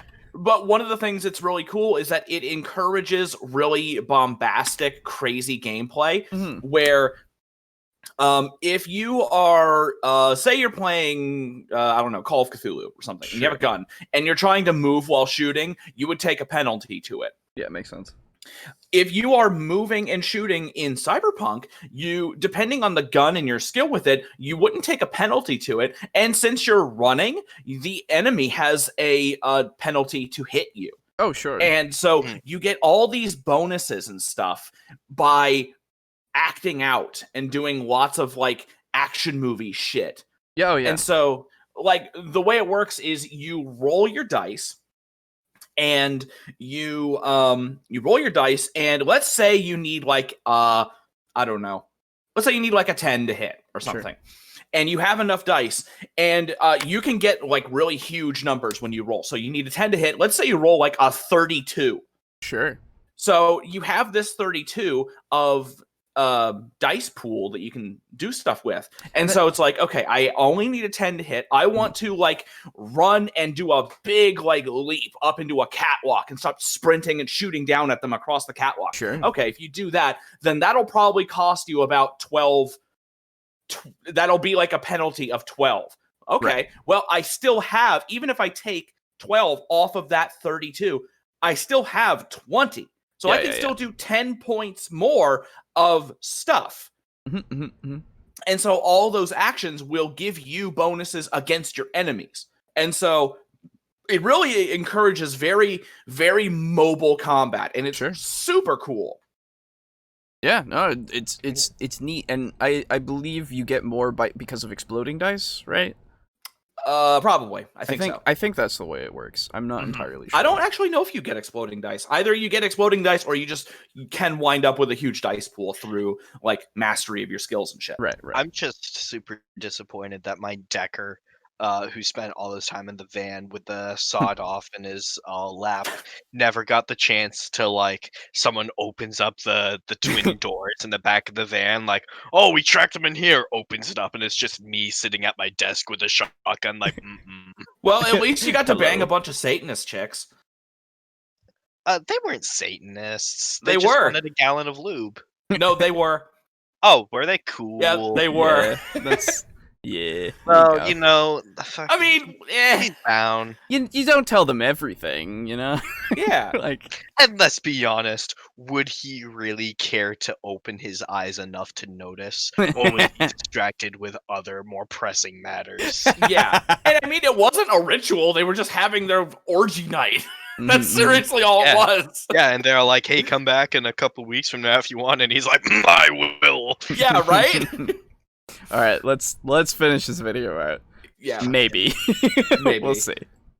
Over 30 years old, and the Lifepath system is one of the best things I've ever seen. I would even use it for other RPGs or something similar. Because Something similar. Oh, I'm sorry. Are there things that are similar in the sense that this isn't incredibly unique? Like, I'm okay. You know what? No. Okay. Go on. Let's Go not. on. Yeah, we've Go on. already gone into Keep depth going. about that. it's just amazing to think that you just have a bunch of charts, you roll on them, and by the time you're done rolling your dice, you have this amazing story Oh my that god. is on paper for a character that you didn't even know was going to be that way in the first place. It's an amazing And you story. Like, You can be invested in your... Oh, fuck off. it can be. It can Sure. be. I feel Absolutely. more You invested can. when I Yeah, you write the can. character myself. Yeah, Because I feel like I have this more is control. personal preference, absolutely. But it's not gonna be a 1-to-1. Like, it doesn't. I But the don't life feel path, this though. way. Crowning achievement. Right, like, I'm 10 glad, out. I am so glad that this is the way it is for you, but it is not gonna be the way it is for everyone. And The most invested I've ever been in a character's backstory was when I wrote a literal 9-page backstory sure, that after pictures and references was a total of I think 12 pages. yeah, Um and my character's backstory warped everything and how he perceived the world. Um and whenever I had my character make a decision, his backstory and his family that he was trying to provide for colored the way that he proceeded. sure, yeah. And that is a character I spent probably a week designing. Most of it was admittedly written in like a feverish pace one night when I Mhm. couldn't sleep. I know that feel. But yeah, but like I spent like 3 days or so like doing prep, a night writing, and like 3 days or so afterward, looking up various diseases and stuff, Mhm. treatments and such. And like sort of cleaning the story up, making it a bit less edgy and a bit more believable. Sure. And like, dude, I was super invested in that character. That character's backstory, by the way, never really actually was relevant for the campaign. Yeah. Um, Doesn't surprise. yeah, like not even really even tangentially, but like I knew that it was there. Yeah. And because of that, I always knew what my character would do. Um, and I was super invested in him, and there was nothing random about him. And here's the thing, right? Like, with the tables, he's even gone into it. You can flesh these choices that you get out as much as possible. Like, you can do what you've done with the tables, right? Yeah, You can do that. I don't disagree that the tables are good. Oh no, the tables are great. The tables are good to use, yes, but this, it's the be-all end-all. It's so weird, right? Claim that this is like the definitive way, the best way to make a character, and that our Talsorian are literal gods among men Because of this table. for creating a few tables. Right, is exactly. preposterous. Yeah. Like, And that the tables are so good that even a player should not have the agency to create his own character. That you should go, yeah, okay, and then go behind that player's back and adjust that player's character is like, and ludicrous. again, yeah, Oh. absolutely. It just, like, and again, I don't know if he means behind the back. Even if you're just, like, trying to push this on the player, like, Yeah, just leave my character alone. if they've already I- come up with it and it's decent, it's not just, Yeah. I have dead parents and I want to get revenge. As long as it's nothing, like, so sparse that it could be cookie cutter, right? Yeah, like if they have like 2 points Yeah. and that's it, you are well within your rights as the person running the game to sit down with them and say, we're gonna get more on this piece of paper. And Mm. even then, like I've said, you don't need to give them anything additional. You work with them on what that story is, right? Yeah. Exactly. You take Those 2 points can be the only 2, but they better be important. and then those points turn into other points because you make them think about it. You go, why are your parents dead? Who killed them? Do you know? Is there a reason? What is that reason? Like, what you then start questioning everything so they can build on that. You don't need a table. Yeah. Were you a shit kid in your high school and your parents never found out about it and they died in a car crash, Right. and your father's dying words to you was that he was so proud to have a kid as good as you were, and And you're because racked of with that, guilt. and you're racked with guilt of the fact that your parents never really knew you, and now you feel this subconscious need to live out this impossible ideal of what your parents thought you were. Right? Like, you can turn it into anything interesting, anything unique to you. You don't need a guy to come up to you and go, let's roll on a table because this is the pinnacle of character creation. Like, hell, dude, I was riffing that character backstory, and now I like kind of really like that character. Yeah, no, that was good. That was I like good. That. That was a good character. And again, like I'm gonna kind of add this to my and if stuff. if you're not good at making a character backstory like that, then by all means use the table, but don't feel forced to do so. Like, it just feels like this guy feels like it would be overbearing. He would look at you and go, "Oh, that's your thing?" And then you'd go, "Yeah," and he'd like, "You use the table at all?" And be like, "No," and he'd be like, "Oh, okay." But he'd say it in a way that you would go, "Oh, he doesn't approve." Yeah. Right? Like, that's the feeling that I get, and I don't like that feeling. I want to take that feeling, I want to crush that feeling, and I want to throw it in the garbage where it belongs. It's fucking bad. Alejo. Yeah. You seem upset. I am a little upset, yes. Is it the tables? Is it the tables? It's the tables. Hmm. I hate them. Would you like a chair? I would love a chair, yes. Okay. Thank you. Perhaps a nice rug to Mm. really pull the room together. It would be nice. Can I have a window as well? Just like, I can't do a window, but tell you what, I do have a couple potted plants. okay, all right. Well, I mean, it's something, I guess. Yeah. Well, okay. He can't do a window. He and I can't do a window, but I can do a porthole. Oh, okay, a porthole. Okay. So I'm on a Yeah. ship now. All right, yeah. Well, no, you're not on a ship. It's just a porthole. Oh, okay. Yeah. Can I see out the porthole, or is there sure. a It's wall? just not exactly a big square window. Oh, Yeah. okay. As long as there's some way to see and feel outside. Yeah, Yeah, okay. yeah. We're fine. You know what? I'm fine with this. I'm fine with it. Now, what would you like as an animal? I'm thinking a beehive. That's a lot of animals. Let's go Yeah. with something simple. A frog. I have just the frog for No, you. that's all right. We're okay. I have a frog that both of you will hate. No, Oh. I'm good. We're good. We don't is it need Peep? this. Is it Peep? I don't know what Peep is. Pepe. Peep. Oh, no. Okay. No, it's a frog eating a rat. Yeah. Oh, I remember Oh. you posting that video. Yeah. Yeah, and no, I didn't watch it. I've seen plenty of those. No? You did post it. Yes, I remember you posted one because we were talking about how toads will eat anything, anything. that's Yes, their size one. but this is not that frog. Oh, it's Oh. a different one. Good. I didn't watch the first one. And I won't watch the second one. Oh, okay. Anyway, let's continue. But it's a picture of Mazda Mundi eating a Skaven. Anyway, Invested in this you become Oh. invested. That's what it is. The Lifepath system helps you become invested in your character before you even start playing the game. And with that, it makes them care about the allies that they have, the enemies that they Does have, it? all these things, It especially when can. you sit with your GM as a player and you fully flesh out your character.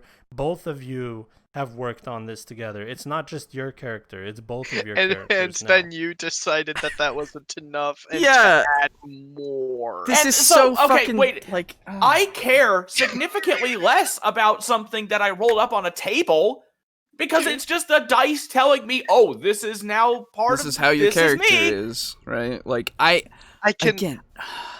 what this gives me impressions of is him sitting down with a player Yeah. and they knock out a backstory, and the player's super happy, and the player goes to him and says, so does everything look good? And he goes, yeah, and then he walks away, he takes the character sheet, and as he's walking away he goes, this is shit. Yeah, exactly. Like he's advocating that you work with your DM, which I agree. Yes, work with your DM on your character and their backstory if you want it to, like, if you want that help, right? And even if some things don't fit, then you work with your DM to make them fit better in the world, right? Because ultimately you are playing in the DM's world. But that does not mean that he has the right to change your entire character sheet to make it fit. Right? You can still come to a compromise and work on it together. That's fine. But you don't need to roll on a table to make it work. You don't need to use the pinnacle of human invention, the table, the Lifepath system, the be-all, end-all to everything. Yeah. You don't need to use that. You don't need to reinvent the table.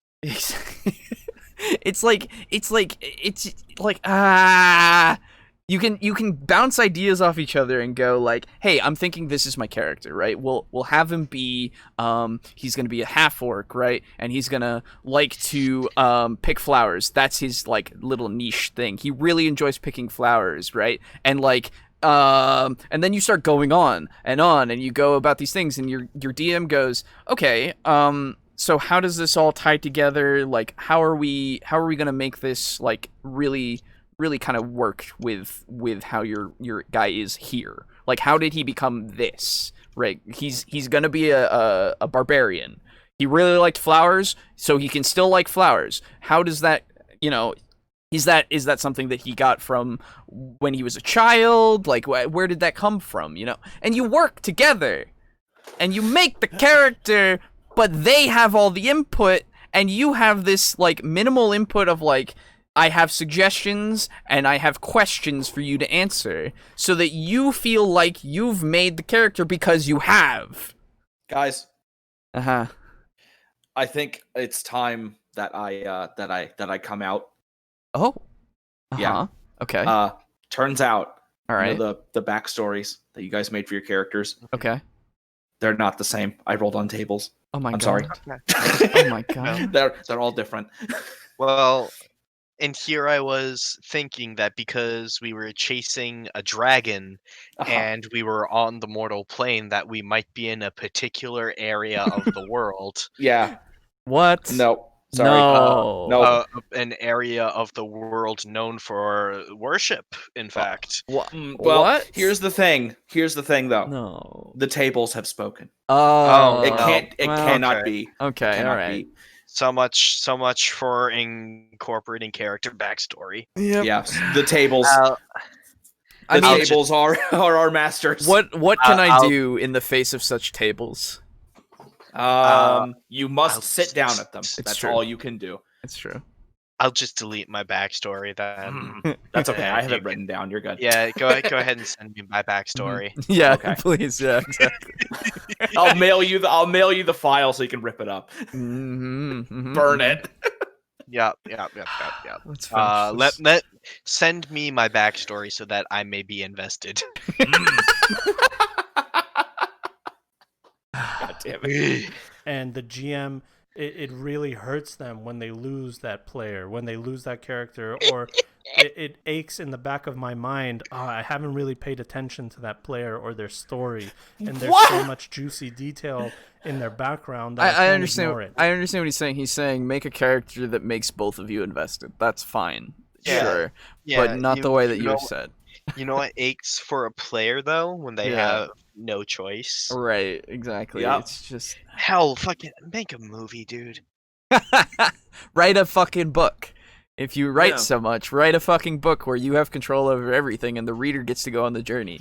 Like Dude! that's Like, Write a book using tables. you could. Oh my god.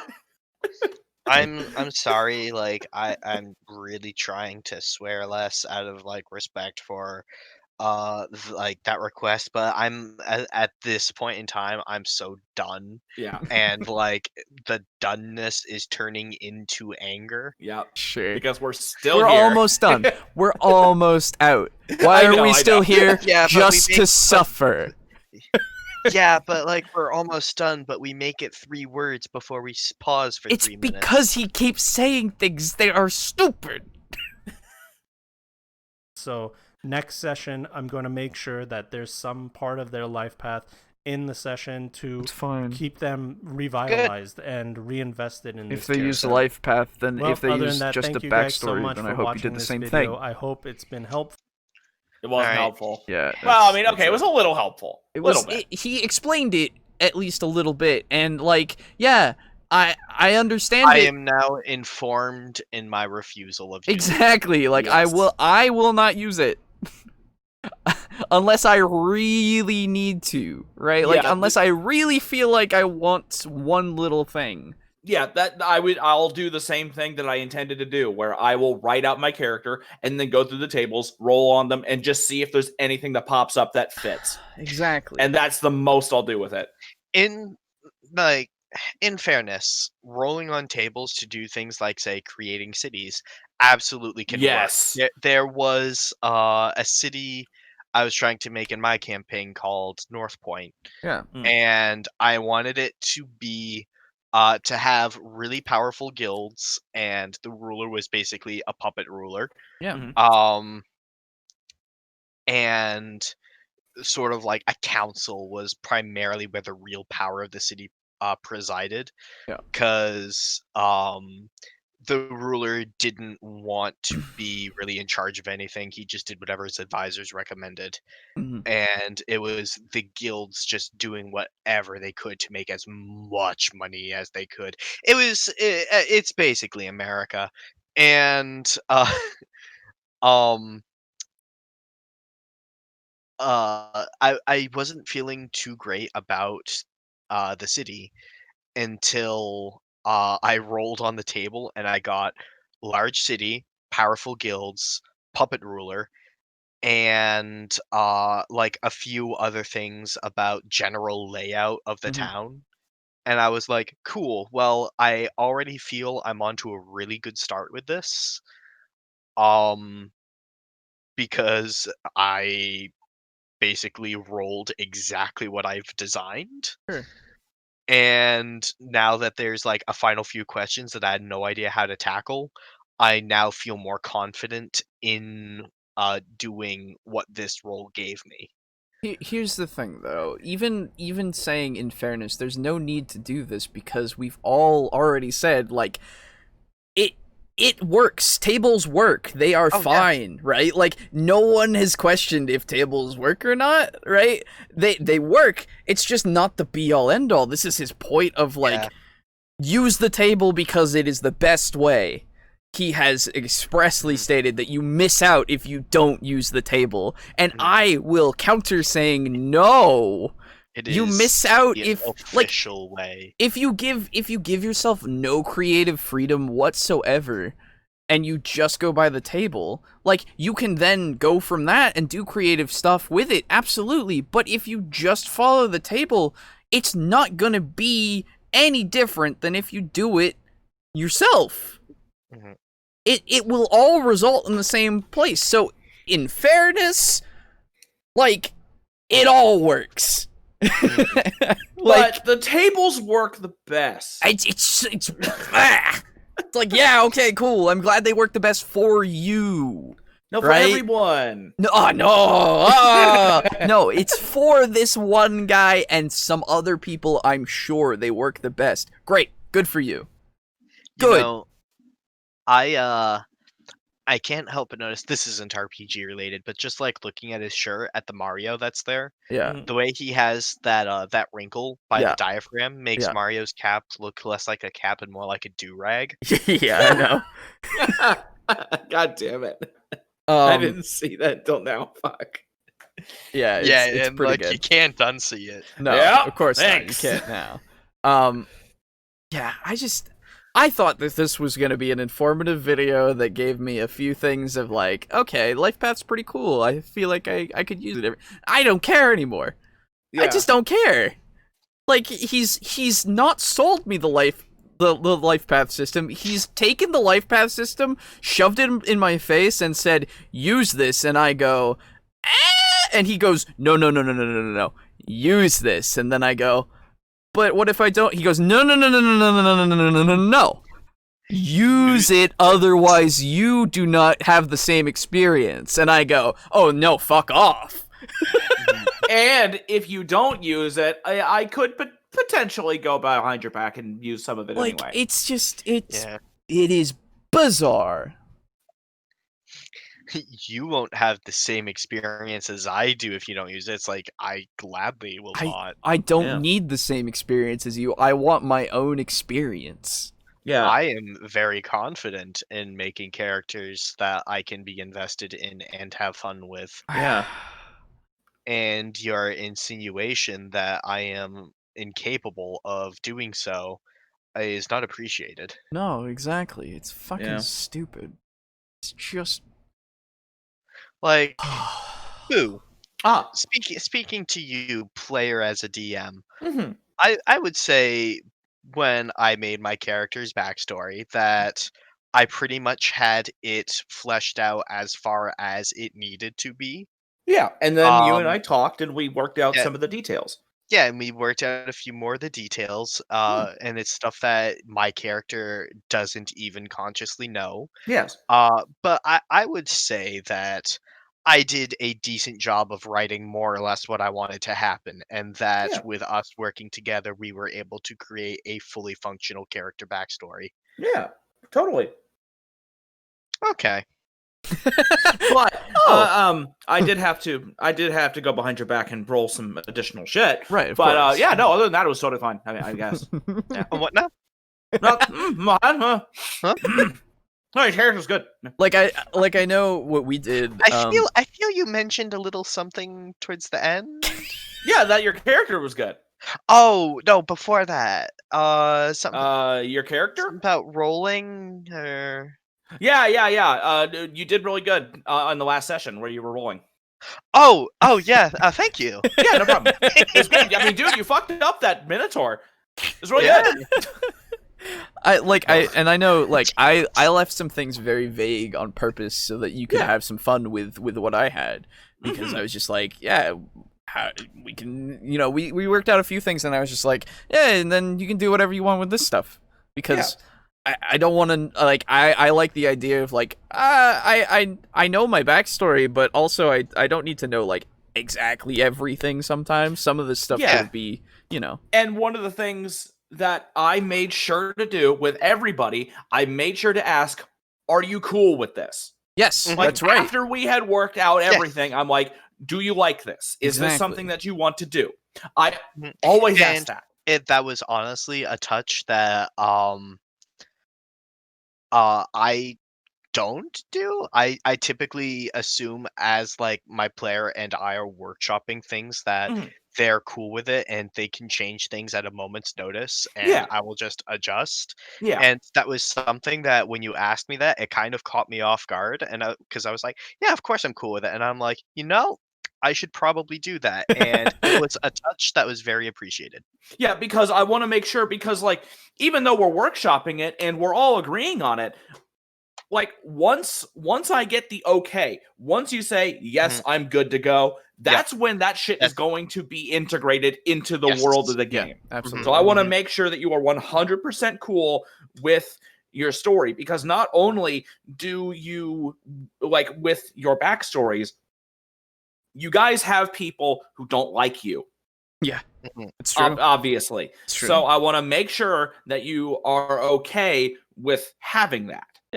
Absolutely. Because I don't want to use your backstory and then be like, oh, why does this guy hate me? It's in your backstory. It's like, shit, can we take that back? That kind of a thing. So I want to make dead certain that you're good, because it's my responsibility as the guy running it to make sure you guys have fun. There you go. Perfectly put.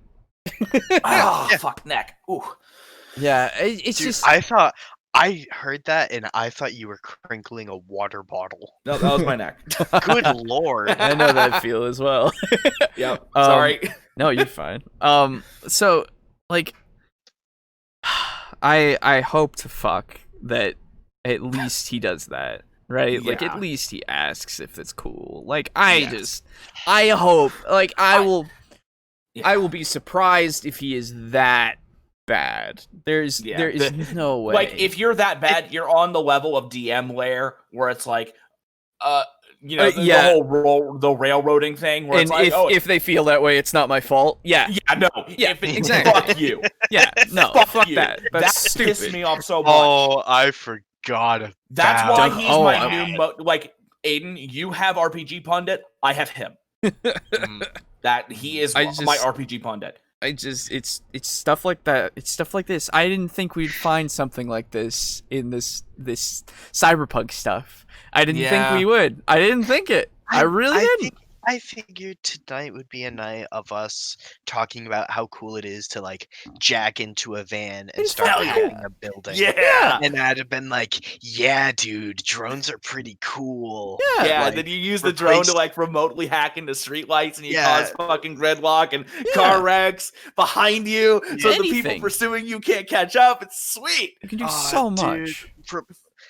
Yeah, or like engineer it so that at a certain time of day, there's like a whole stretch in the city is like green lights. Yeah. Uh-huh. So that like When you're making your you getaway. have your escape Yeah. route and you'll be able to make good time. Yeah. And like replacing the weakness of the flesh with the perfection of machines. Yeah. Yeah. Oh, dude. Cyberpunk's so fucking cool. I It's want to so play cool. Cyberpunk so bad. I know. That's why I don't want to run it. I want to play it. That's fine. Yeah, that's fair. It's fair. I just, I hope this doesn't put anybody off from the game. Yeah. Because No, please. this is one Please aspect. play Cyberpunk. Cyberpunk. Cyberpunk. Cyberpunk. Cyberpunk. Cyberpunk. Play Cyberpunk. There we go. Please. Cyberpunk submarines, though. That would be so cool. Hell yeah. Hell yeah. Oh there's my so god, much- hack into robot fish. Like, that first video was cool, and it had some things, but it didn't have some things, and it was fine overall. This is just one aspect this video is talking about. Be hyped for Cyberpunk. Yes. Cyberpunk cool. And if you're not into that kind of stuff, then fair. You know what? That's your thing, Oh yeah, right? no, it is a very specific aesthetic. Yes. Yeah. And I would not blame anyone for disliking it, but I Yes. would heavily disagree with them because Yes. drones. That, all the fucking neon and shit, like, Yeah. it's such a I cool aesthetic. I downloaded 25 new songs last night, of which a solid like dozen were cyberpunk-esque songs. Hell yeah, dude. Yeah, of course. dude. I have a dark synth cyberpunk Ava Unit 01 mix that I'm listening to on Nice. YouTube. Nice. Like, Yeah, like, mm, I literally was like, hey, we're going to be doing a Cyberpunk thing. I'm going to learn how to make a glitch text effect. And I did so. ooh, yeah. Ooh. And that's Yeah, the thing And for the the thumbnail. purple. Yeah, the Yeah. purple and the making it look glitchy. And I was like, Yeah. oh, this is cool. And I did so, and now I know how to do that. Yeah. So like it's cool and it gets you excited and you can do things with it, and like this Lifepath system you don't need to do necessarily unless you really want to. Dude, So Okay, we do I Call do of Cth- have Oh. I do have one final suggestion for the Yeah. thumbnail. yeah. You know how the TableTalk symbol has like, the table and like the speech bubble on top of it? Yeah. You should make the speech bubble have the default thing of like, when like a TV is broken or like off the air or something. Static. Oh And it has- yeah. And it has no, not static. It has like the bar of magenta, the bar of cyan, Oh, the bars. white, the black. Yeah, the yeah, sort of, yeah, like, the- please stand by. Yes. Okay. Yeah, I can do that. Absolutely. That's easy actually. I can do that. Super easy, barely an inconvenience. Barely an inconvenience. It might take me when an you- hour, but When we do Call of Cthulhu, can you Yeah. get like the stuff to be like all drippy and slimy and shit? Yeah, I need to work on it because I just made it green. Uh-huh. But I need to actually like invest in doing some more Oh, stuff. with it. man. I'm bad, so don't expect much, but I will try. I will try my best. Harvest Moon game on Steam now. Hell yeah. Oh, nice. So we are at Yeah, this that. point. Yes, thank you. Okay, cool. I will definitely incorporate that. But yes, thank you for joining us so far. We are basically at the end here. We're just kind of chatting, and Mhm. it's cool. Decompressing, having some fun because this shit is garbage. And What? what? Oh, the video's garbage. Oh. I thought it was going to be a good opportunity for a bit. Never mind. Nope. I'm not gonna do a bit for this. Nope. You've already done the bit. I liked Oh. that bit, by the way. That was a good bit. Yeah, I liked it too. That's why I Yeah. was hoping for a part 2. Well, good things come in threes, but some things are best left one and done. Yeah, like this video. Like this video. So, yeah. Thank you for listening so far. You guys have any final thoughts before I go into the spiel? You first. What was the name of this channel? This one is John the Wise. Sorry, Ironically. Sorry, John the Wise, but unlike your spiel at 1 minute and 30 seconds, I fear I will be unable to leave a like and a comment and a subscribe and ring that notification bell.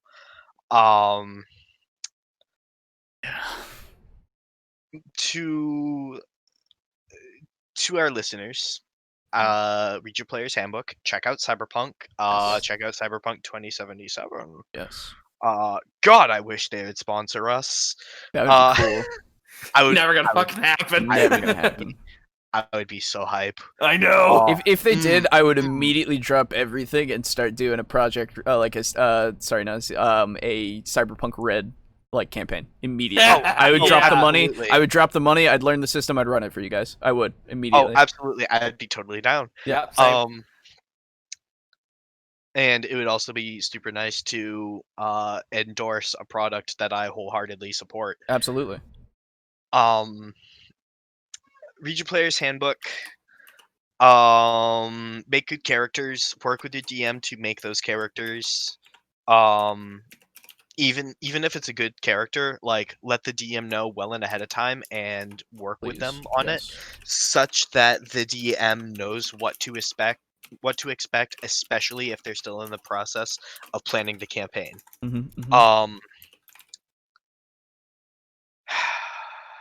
Don't have your character be a meaningless orphan. That is my job to do to you. Yeah, that's true. I actually did that to one of my players. His mother died in a fire, and his father was also wanted by the High Elven government. And later on, when he leveled up, he had a dream of both of his parents talking to him from beyond the grave.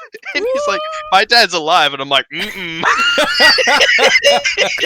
I mean, to be fair, that's not too like far as a leap of logic for that to happen. So.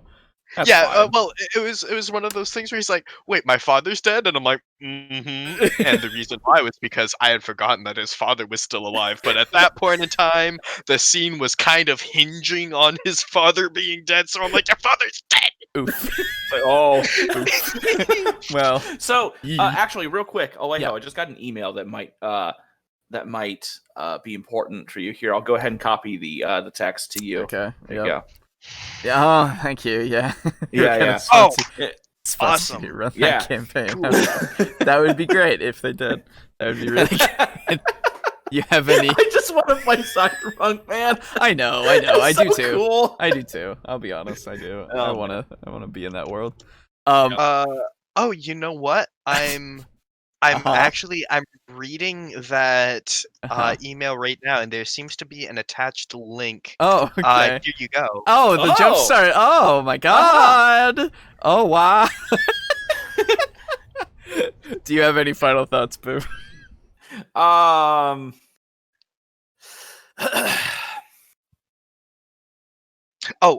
Before Boo begins, wear your damn masks, you nasties. Yes, please. You nasties. Let's see. I think I pretty much said everything that I feel like I needed to say. That's fair in the enough. video. Yeah. Absolutely. Like tables can be useful when building a character, but don't feel like you absolutely have to use them. You don't. Yep. And you should not feel ashamed or like less of a writer or less of a gamer if you use them. Mm-hmm. Because I know that some GMs, like, some people, like GMs out there will be like, "Oh, I never use modules of pre-written shit because." Fucking higher than that. So never, don't feel that way. If you want to do a table, if you are really want to use tables and you love that random aspect, use the tables. And hell, Cyberpunk has been out for a long time. I guarantee you that there are probably lots of fan-made tables that are probably like a D100 table. Yeah, could be. So if you really love using tables and they're fun to use, go for it. Yeah, tables are cool. Absolutely. Agreed. They allow you to eat comfortably. Excuse me. They do. For a second, it took me. I was just like, wait, what?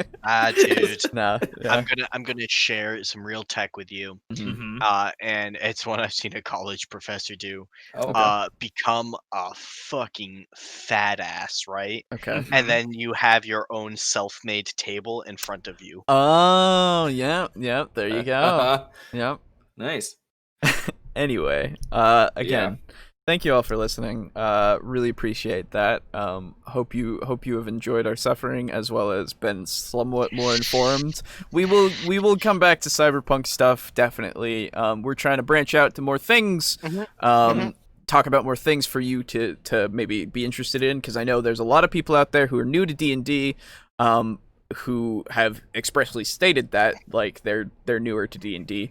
And I hope that we can also get you excited about more than just D&D, because the world of tabletop RPGs is vast and fantastic. It's just something that you should really not just limit yourself to D&D. You should at least, well, I will highly recommend that you try more systems like Call of Cthulhu, like Cyberpunk, like Shadowrun, like everything under the sun if it interests you, right? Yeah. It's a bunch of cool stuff. It's a bunch of fun. And don't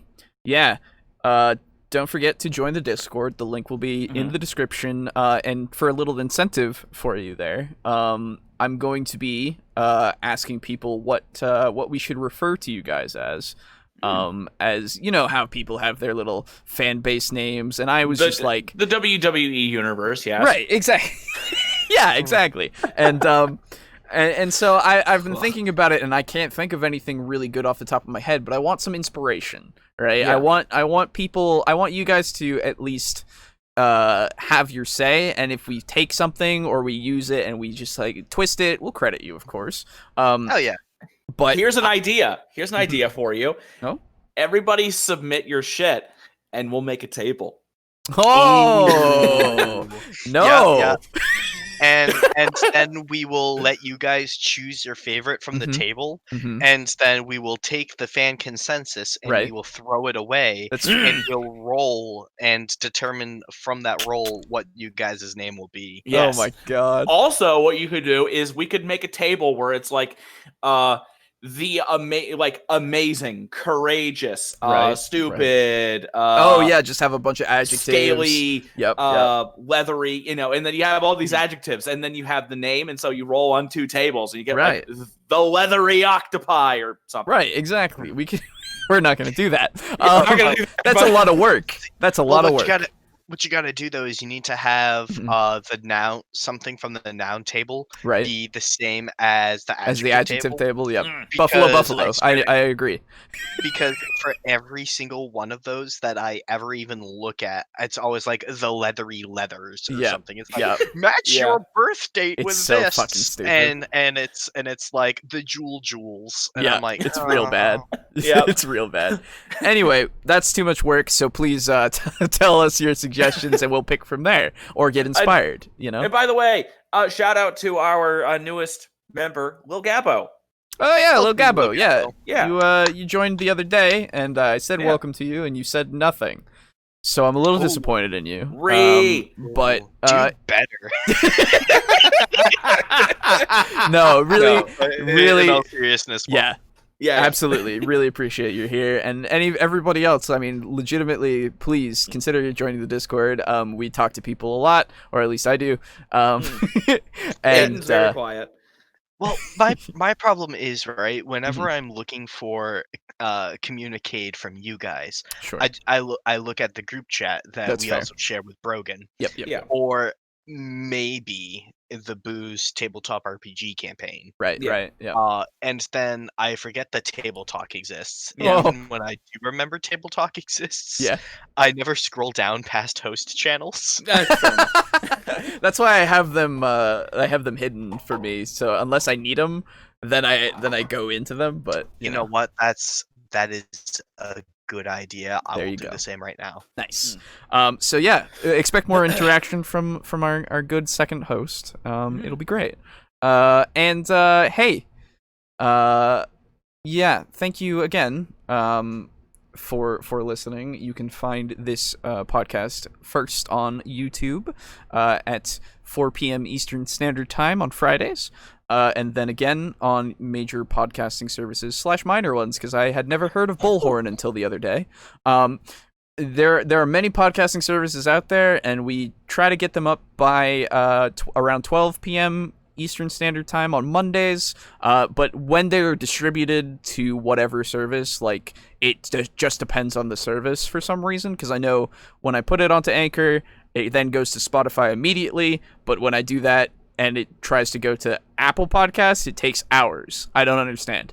But we get a majority of our listening from Apple Podcasts, so I don't know, because it's the biggest place apparently. I don't know. Anyway, yeah.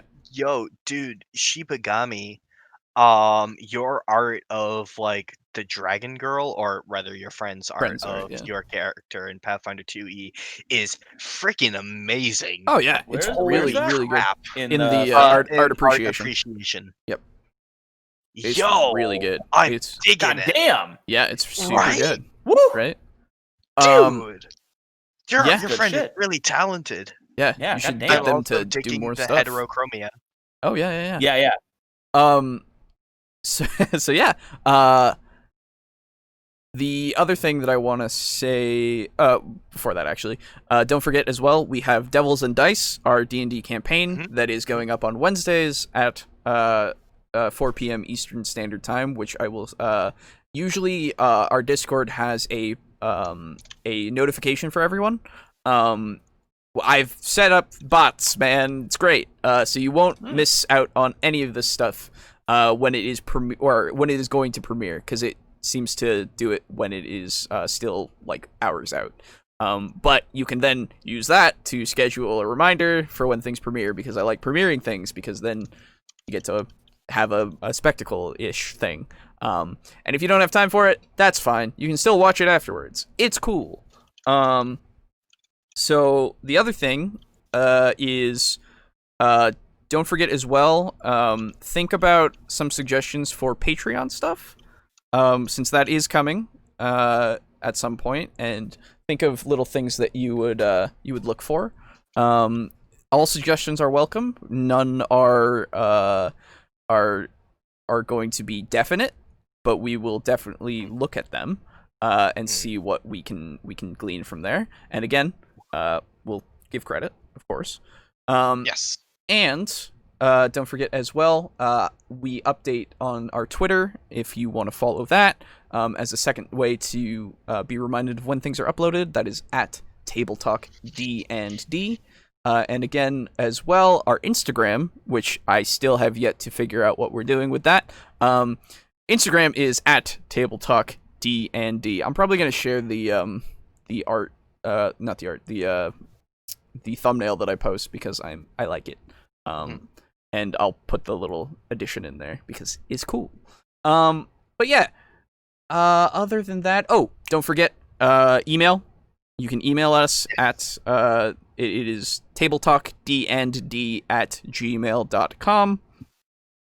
Write a lengthy review or whatever if you want, or some criticism or a comment or just appreciation. Who knows? Whatever you want, you can write in and we'll read it. Whether or not we read it on the air depends on the circumstance, and I will email you back and ask if you are okay with things being read on the air, because I want to have your permission, and not just paraphrase like I did the other time. And then what we will do is we will take your response of whether or not you want to like get a shout out and stuff with the email, and we'll actually just flip a coin onto whether or not we you actually get recognition for your idea.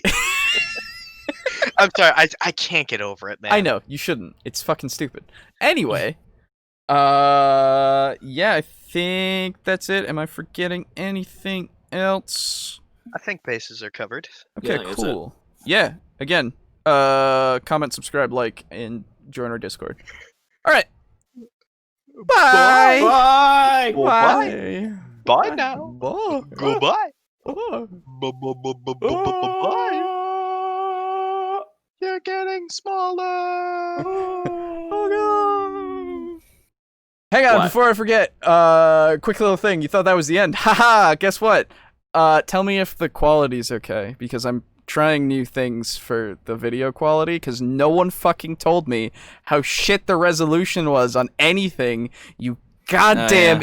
Oh, I hate... Anyway. Do you mean to tell me you don't watch your I own do. videos? No, I do. That's the thing. I watch them after I make them, and not when they are uploaded, right? I watch the final product, and then I upload it because it looks good. But then, when I looked at it on YouTube, it was like, oh, this doesn't look as good as it did here, because compression and shit, right? So, I had to figure out a better way to do it, because I had no idea that it compressed it so fucking badly. It's so annoying. I hate it. Well, Anyway. I mean, it is YouTube, so. I didn't think it was going to be that bad, though, right? Yeah. Anyway, that's it. Bye. Do we have to do the goodbye bit again? No, Yes. we don't have to. Oh. Oh, God. No. We don't have to do it again. Well, You just have to say bye. fucking Mock's full name. Oh, God. Machiavelli. No, don't do it! Mock! No! Stop it! Demetrius. D'Artagnan. I'm leaving this in. Orthopede. D'Angelo. The Fourth. I missed that turtle.